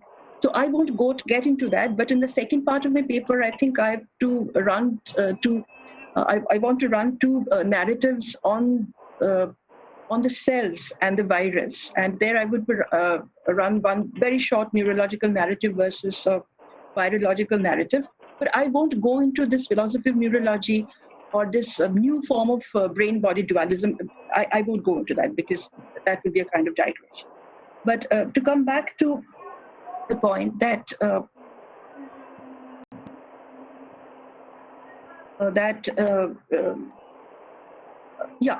way the forms of life are shown, sometimes of course it's suggested that the forms of life are shown, but they are not shown like, this to relate to Professor Sanyal's presentation, they're not shown like the pictorial form, they're not shown like objects, they're not shown like tautologous or contradictions, they are not shown like full-bodied propositions. They are shown, they are shown bit by bit. They are progressively developed bit by bit, just as rules, flesh out bit by bit through every application. In the forms of life, they are also fleshed out bit by bit through an indefinite and ever incomplete process. So the rock bottom that Wittgenstein talked about, I think that's not to be taken literally as the rock bottom. That only, motivates us to break through that rock bottom. Now, I'm just tempted to kind of say that how these forms of life are to be appreciated, that in the light that the projection of words from one context to another is actually an extension of forms of life. There is no semantic essence as a constant which moves from one context to another. And there I'm attempted to take two examples. One is, I think, I'm borrowing these examples, but I forget from whom I'm borrowing. So one is this cutting the grass and cutting the birthday cake. And there you see what interests us is that we shouldn't think that there is a minimal dictionary meaning of making a gash or making a fissure within a solid into fragments. This is not the minimal semantic meaning that is supposed to travel from one to the other. There is no point in saying that from cutting the grass, this minimal meaning is also transiting to cutting the birthday cake, because cutting the birthday cake is spontaneous participation in a birthday ritual, in ceremonial participation, gives a non-utilitarian value to a person's life and birth. It moves from the fragmentation. It just kind of swells away from the fragmentation, the supposedly minimal sense of cutting, and it actually swells up into the social gathering, a social expansion. So no point in insisting that there are certain minimal semantic essences which travel in every possible extension of the word, and that we understand how the word expands from one context to another is because we participate in the form of living. Had not a person participates in the form of living of celebrating birthday rituals, then just being equipped with that semantic, the vocabulary of cut, he wouldn't have been able to understand the meaning of what it is to cut a birthday cake. So these are, I'm going to give any other example, but Wittgenstein himself will give many examples at PI 23, and these everybody knows. But in PI 24, I would like to remind, kind of refresh your memory. When I say the description does not have any one meaning. Description may be by means of quantification, by means of giving a thing's position and coordinates, or it may be description of a feeling or a touch, or say of a mood. So in one case, it is, abstracting from the qualitative exuberance and concentrating on the quantity. And in another case, it is abstracting from the neutral quantification and prioritizing the sensational poignancy, the idiosyncrasies of the sense organs. So, these are two different forms of life. One does not, personalizing a neutral object may be one form of life. At least these two are related language games, which may be ensconced in one form of life. But it's not always easy to say that whether this is a different form of life, or it is a language game. The contrast between the two are ensconced in the same form of life. It is always not, easy to say that whether this props up a different form of life. It is also no use to doggedly persist that quantitative chunks would repeat from one language game to another, or extension of the same word. When you're extending the same word, the same dictionary word, then of course there is something like a quantitative chunk which transits from one to the other. Because Wittgenstein himself had made very insightful observations in PI 48 that bigger space is not created by means of adding up smaller spaces in a linear fashion. He had said that, we can conceive the smaller space as composed out of larger spaces, and we can also conceive the larger space as a division of the smaller.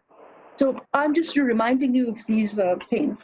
And in PI 18, he had talked about our language being a city which develops. It is an ancient city which, with maze of little streets and squares, old and new houses, and of houses with addition from various periods, and all this surrounded by multitude of regular streets and uniform houses.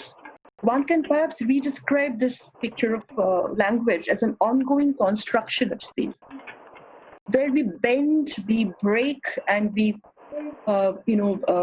blend space in these little streets and squares, adding into different styles of houses, journey from irregular structures to more regular cast houses, and old streets to new boroughs and new kinds of mansions. So the point is that there is not a single space that lies under or hovers on this ongoing journey of a city. So this continuity of space, one has to see it as a continuity of objects, and this rules out a second level space as its container. It rules out, here I would like to say, rules out a second level language or a meta discourse, to borrow the critique of Lyotard, that it rules out a meta discourse governing all possible variations of language game. And to Wittgenstein's, illustrations like symbolism of chemistry, like the notations of infinitesimal calculus, which he says that they are new language games. They do not trade upon the previous old dictionary semantics. There we can add. I think it would be profitable to add some of the examples from Lyotard himself, like machine language, like matrices of game theory, like new systems of musical notation, like genetic code, like graphic or phonological structures, like yes. These are all added as new constructions. They're not added in a space container which is already given, and nor are they covered by a meta-narrative, nor they are covered by as if second-level hovering space, which would kind of cover every possible new intrusion. So I think that, before I wind up this section and go to the next one, I would just say one point, that this whole suggestion of weaving concepts by spinning fiber on fiber, what interests us most is that, you see, this overlapping and crisscrossing fibers is, I think that to hit the point that you cannot move from one point of space to another point without traversing the space in between. There is nothing, space cannot do a magic. Space cannot, traverse from one to another without traversing the distance in between. So that was what you see the conception of Merkle essence, the essentialist frame of meaning is trying to do. That there will be a second level hovering space of universes, and every new instance would somehow be covered by the second level hovering space. So that was trying to create some kind of magic, some kind of dishonesty, some kind of intellectual dishonesty, as if you can traverse from one point of space to another without traversing the space in between. For Wittgenstein, conceiving speaking language is every time you have to spin fiber on fiber. You have to tie the knot, second knot with the first knot, third knot with the second knot. You cannot take that magical jump across space. So I think, with this, perhaps we could move to the second section, where I was trying to, what I would try to do there is to, as I said, that I would try to run two narratives. One is the coronaviral narrative, and another is a normal neurological or neurophysiological narrative about the human cells. And what I would try to press here is how the coronaviral narrative is speaking about the disintegrative functions of the viral destroying the human cells. And where, ironically, this disturbance, the viral dissipating the integrative function of the human cell, there you see the virological language is framed in a way. It's a virological language. It's not borrowing it from literature or folk psychology, but the virological language is framed in a way that, as if the killer and the killed, the hosts, the virus and the host cells, they enter into some kind of mutual compensation, the mutual contract. That the body of the virus and the body of the cells, they are in perfect unison, perfect one-one correlation, one-one complementation, where you see so that the best possible way in which the host cell can get killed by the virus. I mean, I would just say that if you look through the standard, any kind of standard Wikipedia narrative, you will get this impression that the virus's body is a very multi-layered, very interesting topography. It has got lots of layers, capsid, envelope, this, that. It has got a lot of tension between surface and protrusion, foreground, background, spikes, membrane, envelope, and the point is that in all this intricacy of its spatial topography, it is being complemented or being one-one correlated with the body of the host cell itself. And so from the first phase of the viral attack, we find that the host cells have receptors which have the host cells have receptors which to which the viral spikes attack, and as the spikes attached to the host cell receptors, the receptors open up, and they have a small sac which is full of the materials, the chemical materials which decode the genetics of the virus. It's as if the victim, the host cells, they are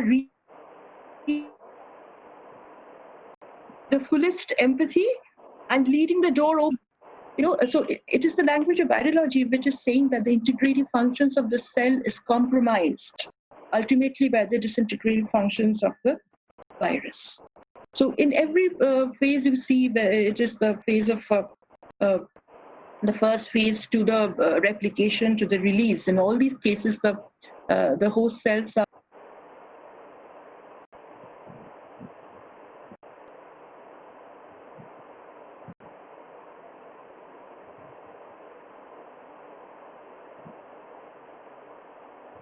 virulent. The coronavirus is virulent because it kills the host cell, and it kills by taking the by borrowing the membrane of the host cell and kind of embodying itself as its own membrane. So that's the irony. So on the other hand, you see if you go into the standard neurological account of the host cells, human cells, there you will find the standard neurophysiological account. They resonate with the opposite idioms, not the disintegrative idioms, but the language of integration, language of cohesion, the language of tenacity, the language of congruence. And there, the basic idioms are the brain, the nervous system, the basal ganglia, the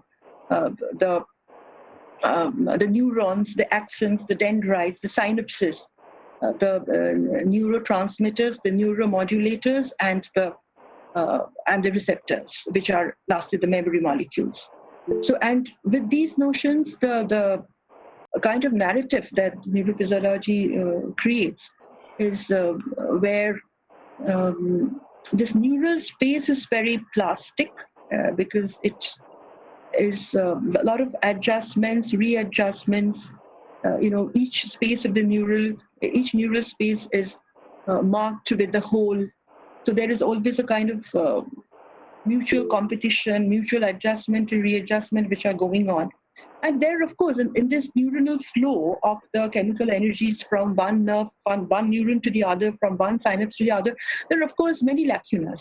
But as these lacunas come up, many elements in the nervous system, that the neuromodulators, the neurotransmitters, they flare up to close these synaptic clefts or these synaptic gaps. So, on the whole, that this neuronal plasticity or the neuronal stability or the synaptic strength is maintained beyond the synapse to synapse, travel of the nervous energy.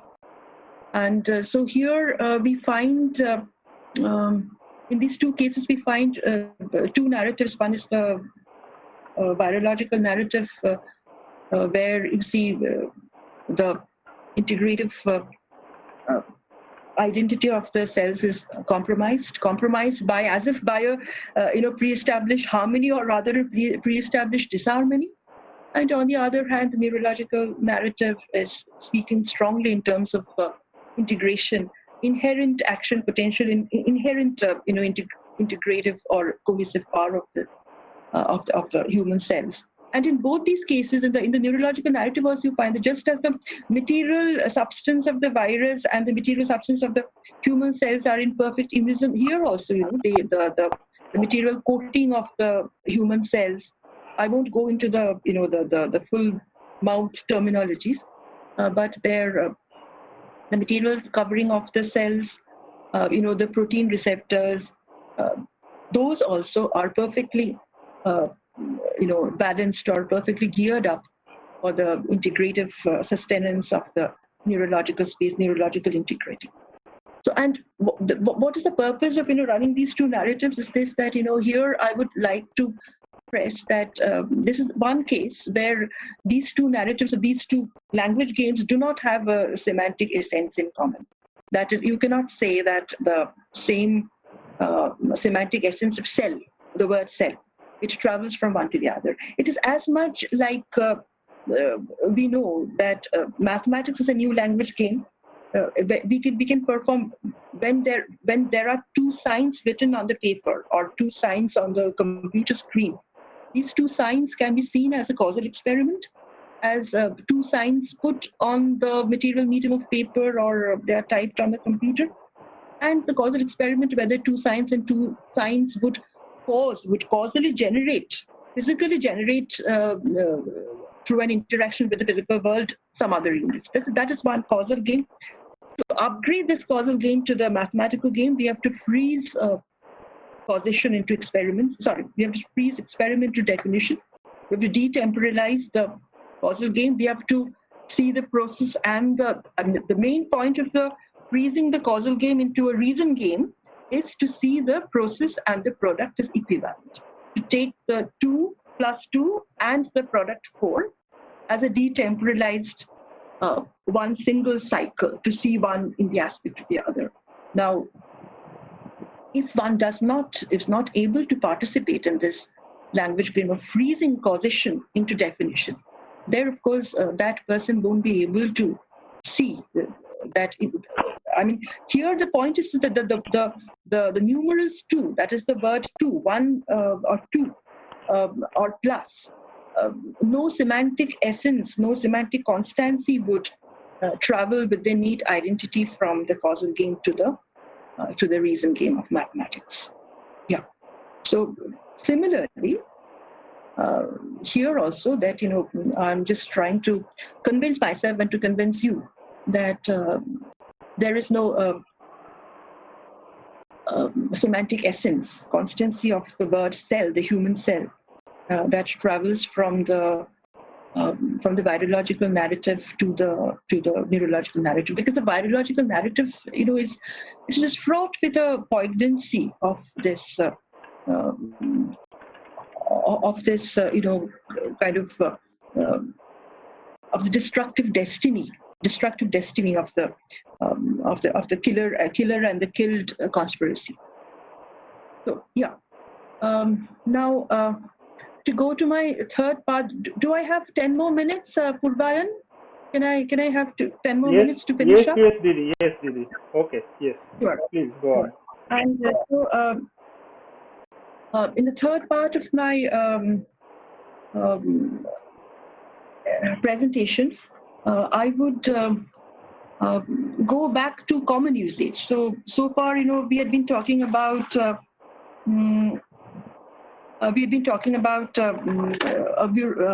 virological technical narratives of neurophysiology and virology. So in section 3, let me come to Wittgenstein. Let me come to Wittgenstein's forms of life, forms of certainties, indeterminacies, and related to the pandemic situation again. So the point is that, you know, the first thing is to register that disruptive space of the coronavirus demands a remedial space, which seems absurd actually. I mean, from the point of view of the pre-COVID period, which would seem absurd. Why? Because the remedial space of the coronavirus, it demands an absolute isolation of each human life unit from others, cutting even through the family units, stopping the essential services like water, electricity, medical assistance, then garbage removal, food supply, and even perhaps the maintenance of cyber communication. And in this situation, every man should be able to survive only by himself within its restricted boundary and his own resources, own food resources, own water resources.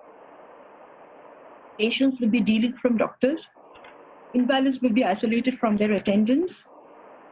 Infants, babies, and children will be wrenched away from their parents. And if this state of affairs is sustained for 14 days, many people will die, of course, with the lack of care. But many others will live, and what is most ironic, the coronavirus will go away forever. The point is, of course, this 14-day stretch cannot be implemented. And the point of floating this possibility is precisely to highlight the limit of absurdity that the pandemic had forged. The immunization space that the government had been trying to create, pretending to create, by its norms of quarantine, zone demarcation, social distancing, cyber substitution, are all metaphysically inadequate to counter the disruptive space of the virus. Now, so this a new viral language, it comes up in our common usage when body or our body language with body with a quote, not the body language as we ordinarily use. So body with a quote, body language, body with a quote. There you see where body previously our body expressions expanded to bodily comfort, to body nursing, to bodily intimacy, to sexual attraction, to bodily trust, to bodily dependence. But because previously the term body itself wove around itself all these associated notions, the notions of sharing and caring, empathy, companionship, assistance, treatment, remedy, solution. But now this body language, body within quote, is being deflected. It is being deflected in fine that our language will smoothly move from disease to treatment, from care to caregiver, from ailment to recovery, from distress to helpers, from desire to satisfaction. The way all these terms were held into one complex interplay is undergoing a tension. It is undergoing signs of destabilization. And here one may hypothetically ponder that in a situation where the virus takes up an uncontrollable dimension, like where swelling with irremediable mortality rates, what seemed to be an imposed distancing, dubbed as social distancing, may turn out to be a natural fissure, whereby the natural bonds will break, links will snap, ties and knots will get frayed, or they may veer out. Yeah, this natural distance gets fraught with also gets fraught with a language of fear and panic, because every human body, becomes it gets recast into a potential explosive, ever ready to burst and spread, swallowing other bodies into its range of destruction. So this wear and tear of the solid, substantial, salubrious links are actually a new mode of recursion, may be looked upon as a new dynamism of our body language. Here I would, kind of take help of, again, Wittgenstein's uncertainty, and here I'm falling heavily back on Professor Sharek's lecture today, and also her, insights which she explained in the Wittgenstein and memory debate. And, this just to, kind of illustrate certain of these hinge propositions which Wittgenstein said in Uncertainty, that the earth exists, things do not systematically disappear when I'm not looking. Then if anybody's head is cut off, he cannot survive. Trees do not gradually change into men and men into trees. I've got a brain sick message. So overall, we see that the neat, surveyable, cohesive, tenacious units that do not precede our practices. Rather, they are non-proposition. Exactly, they are non-proposition. But they were enacted gradually in our perceptual and our proprioceptive behaviors. Wittgenstein had pointed out that it is only, as Professor Sharek also pointed out, that it is only in pathological situations, and they are not mistakes, they are only pathological situations, or rather mental disturbances, in which our familiar cohesive units are disintegrated dramatically. And here you see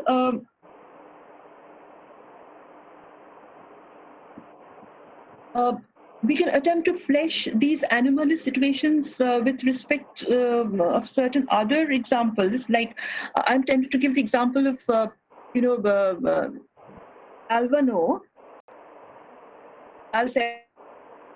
where quoting Kohler, actually quoting certain experiments of Kohler, that what Kohler did, he performed several experiments with spherical prism spectacles, where the subjects of the experiment, they reported that the most familiar forms dissolved and reintegrated in unexpected ways. Parts of the familiar figure were said to run together with the intervening spaces disappearing. Balls slanted down to the roads, and the roads began to arch like waves.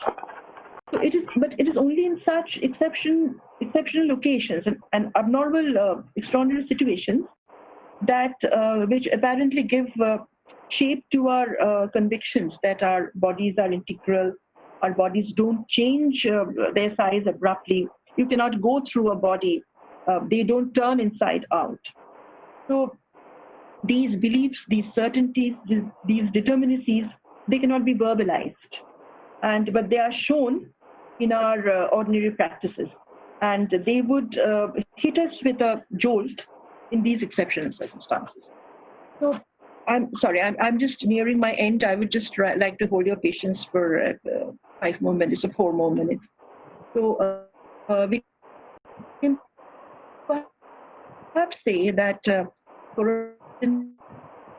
because our familiar leads space into a dissipated mess.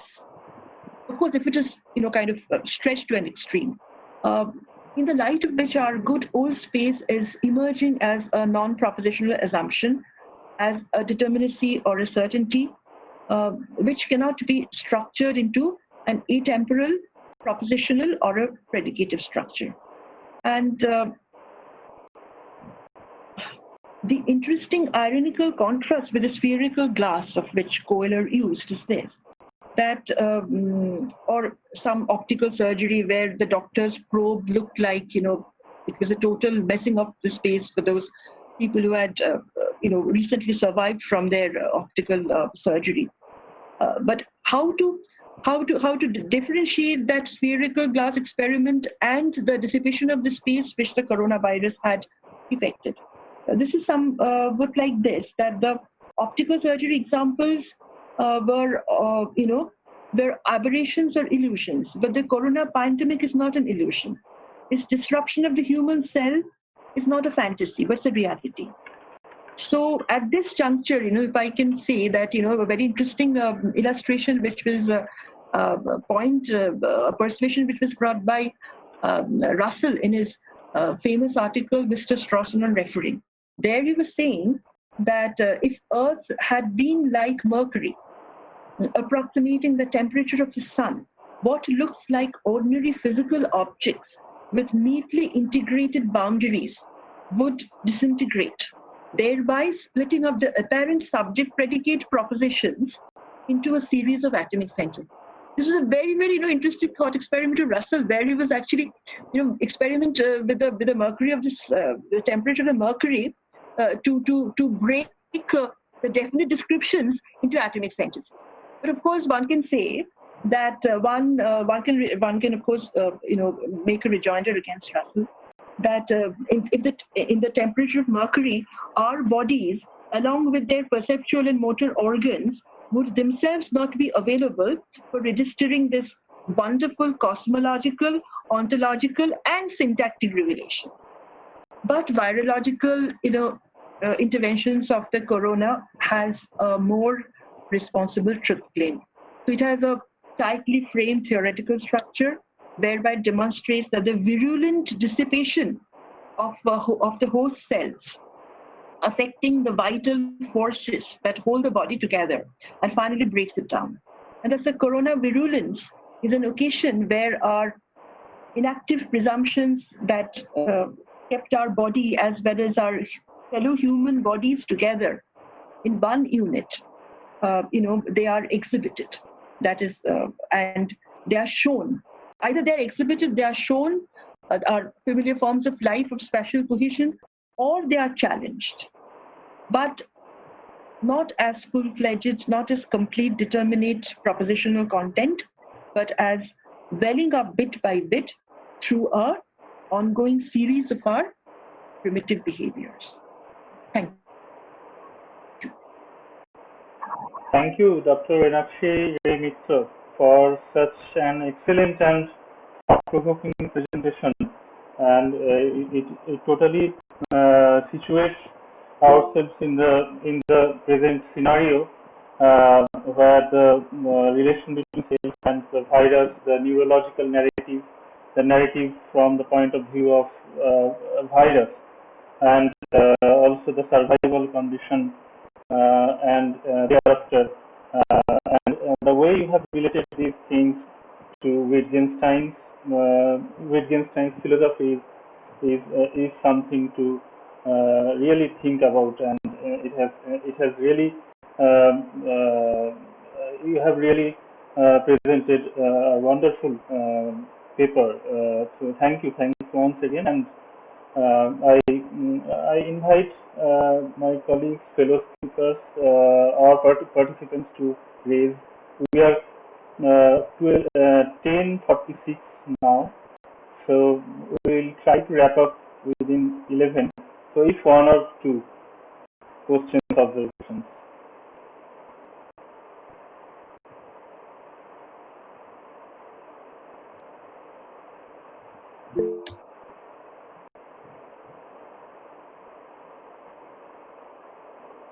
Jhareswar দা, হ্যাঁ ঝাড়েশ্বর দা, হ্যাঁ সুকুমার দা, we will just within 10 minutes. If Professor Sharok wants to say something, or anyone.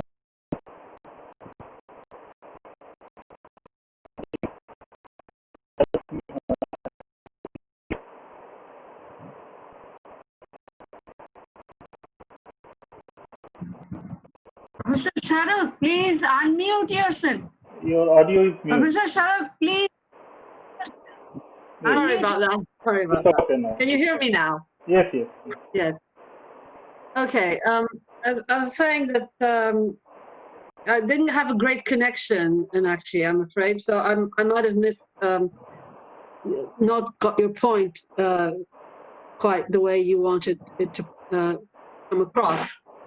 But going on the title of your talk, or the subtitle of your talk, can the corona pandemic be viewed as a new form of living? I was wondering about, I mean, why you put it that way, and it seemed to coincide with the way you were describing it also in your talk, when you were talking about the host cell receptors and the virus entering into a contract, and there was decoding, translating the language of the virus. So there's a kind of sort of reification of the virus that seemed to me to be going on, which, you know, and kind of the reification that generates the kind of, I think, metaphysical confusion that Wittgenstein, the later Wittgenstein, fought to combat. I thought there was a bit of, you know, making the virus a living, a form of sort of a form of life that was able to enter into a contract, even if metaphorically. But the fact that your subtitle is "Can the corona pandemic be viewed as a new form of living?" That sort of coincides with what you were saying. I was wondering if instead you meant, you may not have meant, but if the way I would have thought to put it would be, can the corona pandemic provoke a new way of living or a new form of living, rather than be itself a new form of living? So my question would be, do you think the virus is capable of undermining the human form of life, or only ways of living that are characteristic of different forms of human life? Do you think the virus could destroy our human form of life?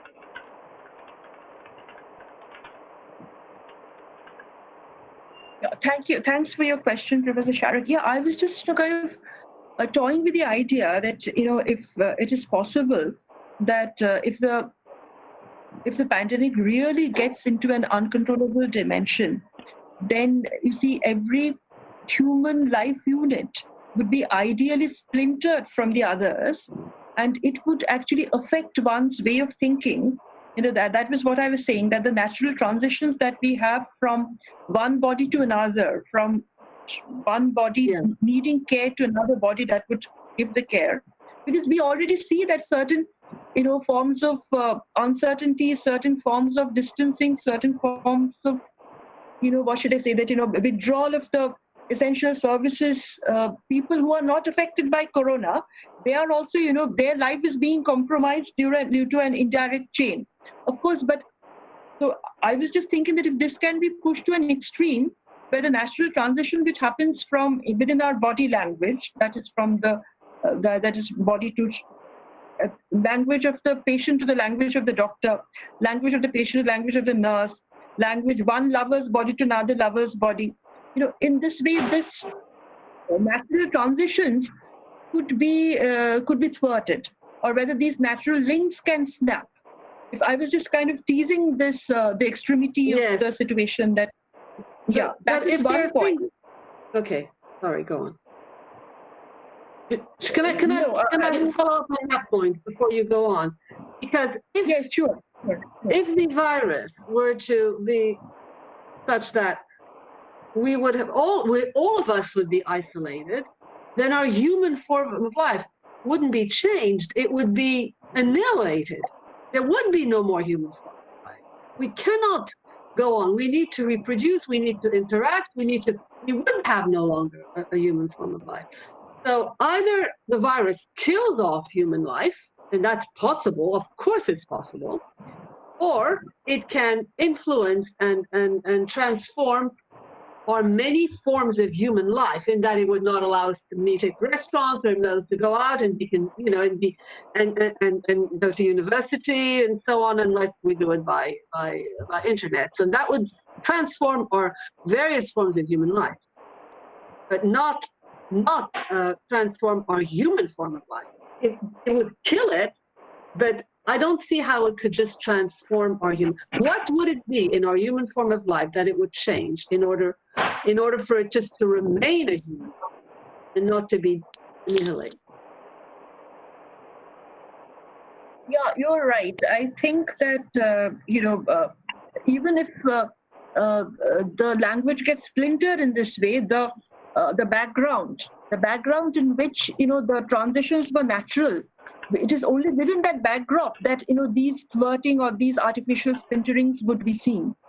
So as you were saying that the human craving for association, the human craving for socialization, this will not kind of fray away, but within that particular forms of living may be jeopardized. Yeah, so that was one point, that that was also one way to stress the corona pandemic, to understand that when we would say this universal form of life that is being jeopardized, or when we say no, we are only certain subsumed or local forms of life that are being jeopardized. That is one thing, and the other thing is, of course, saying that to realize that our familiar, to revert back with a comfortable realization that what has been our space, the good old space which is surveyable, the good old space which is cohesive, the good old space which does not behave in this erratic fashion like the spherical glasses.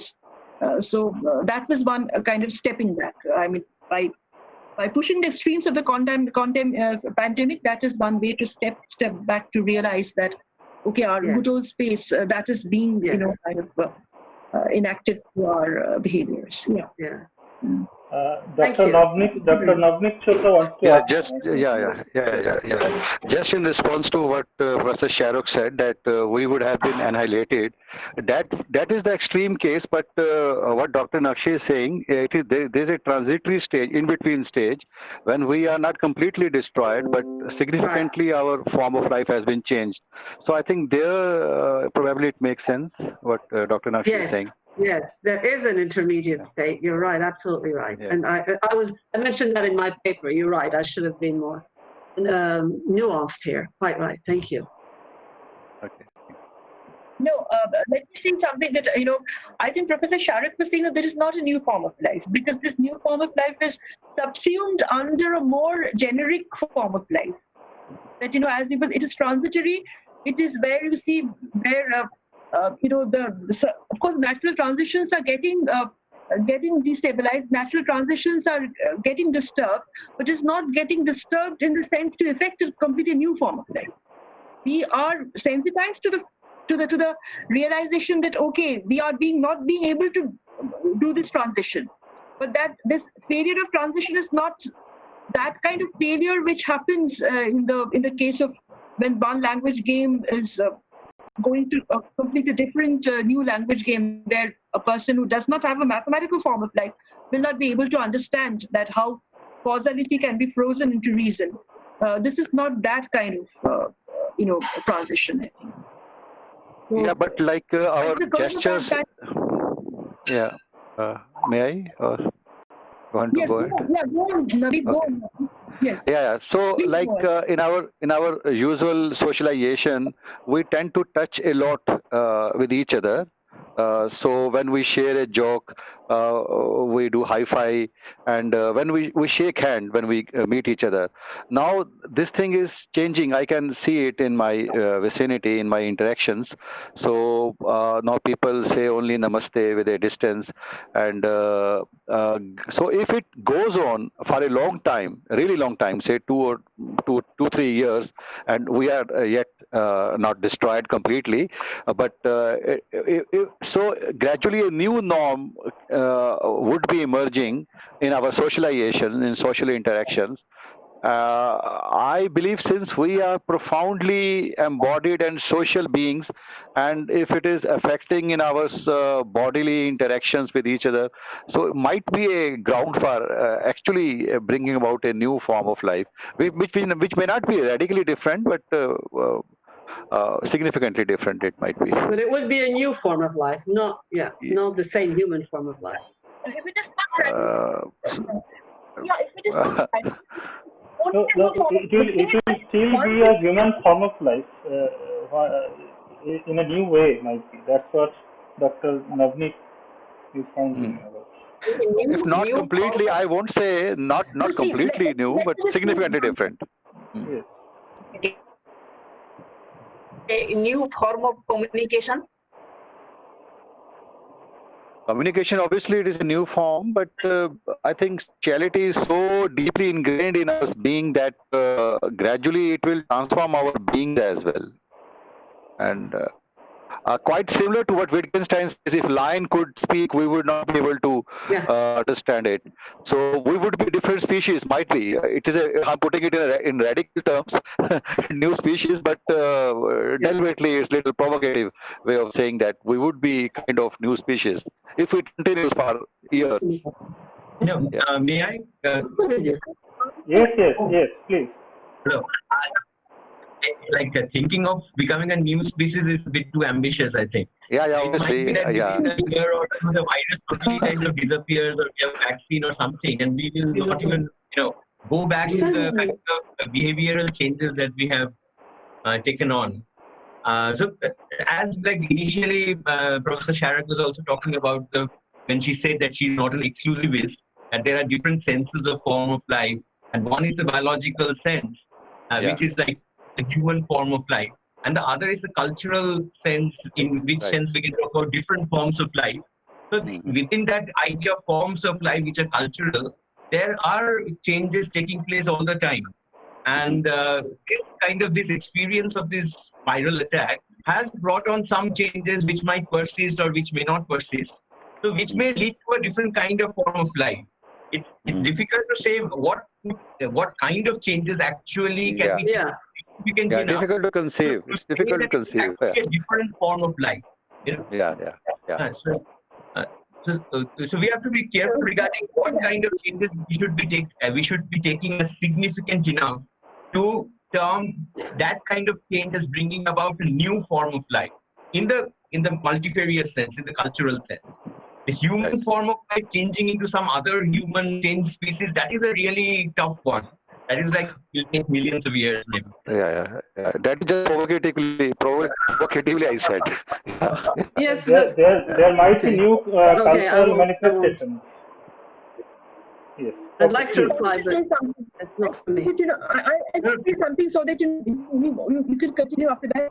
I think so long as you can historically trace that how one form of behavior is evolving into other form of behavior, so long you can take this in one survivability, then it's not a new form of life.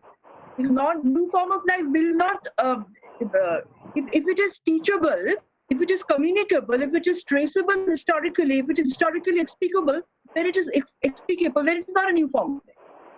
No, but to the older generation, suppose you take videos of generation, and suppose this goes on for many decades, and then after 50 years, a new generation, if that is looking at videos of today, so it might be incomprehensible for that generation.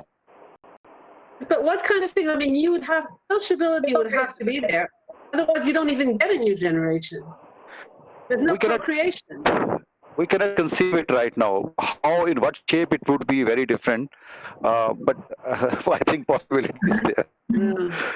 Because we are social beings, very profound manner. So if that sociality is being influenced, it might manifest in unforeseen manners. We cannot even maybe conceive. Well, Yeah. I would like to add just one point. In fact, to Wittgenstein, language is like an old city, and it is never static. It is always dynamic. So it will be never incompatible with Wittgenstein's idea if there is a change in form of life. Because that option is always open in Wittgenstein's PI.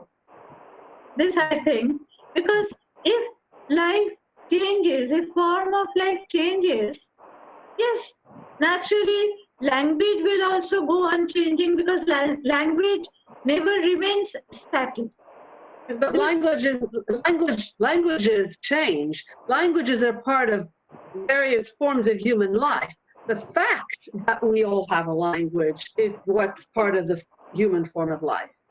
That's the general fact of having a language. But of course, in the various forms of human life, all languages evolve and change all the time. There's no question about that. But I'm still very, very skeptical about the possibility of changing it, because the human form of life, things that are characteristic of it, are so basic.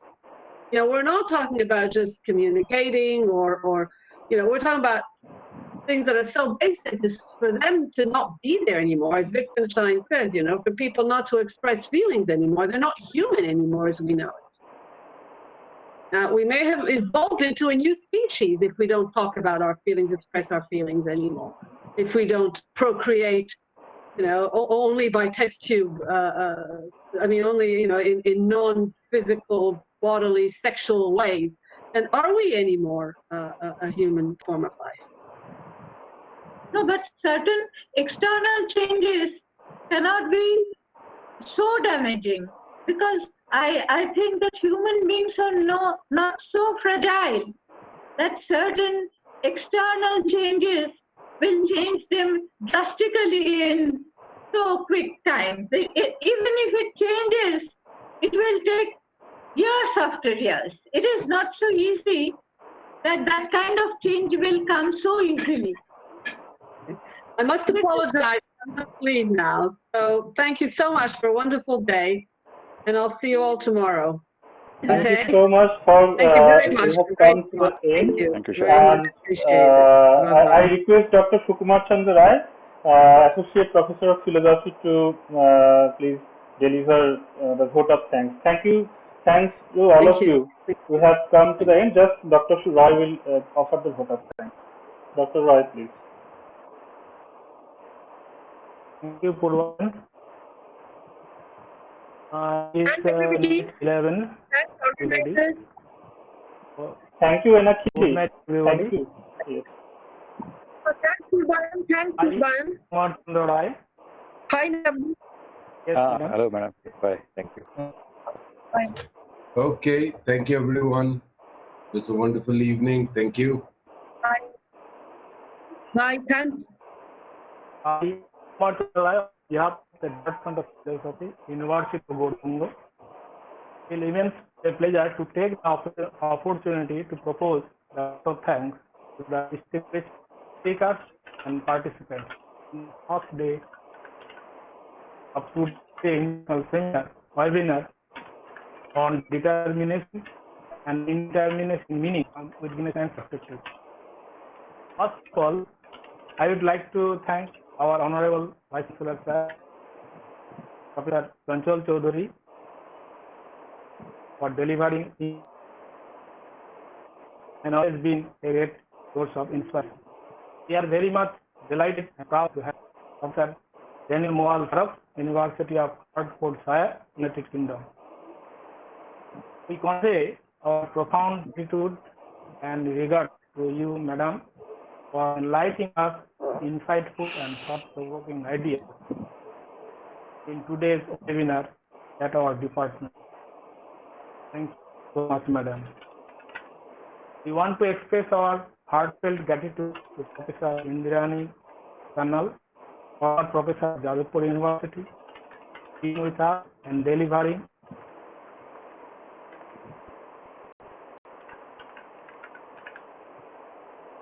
sit and presentation by all of you.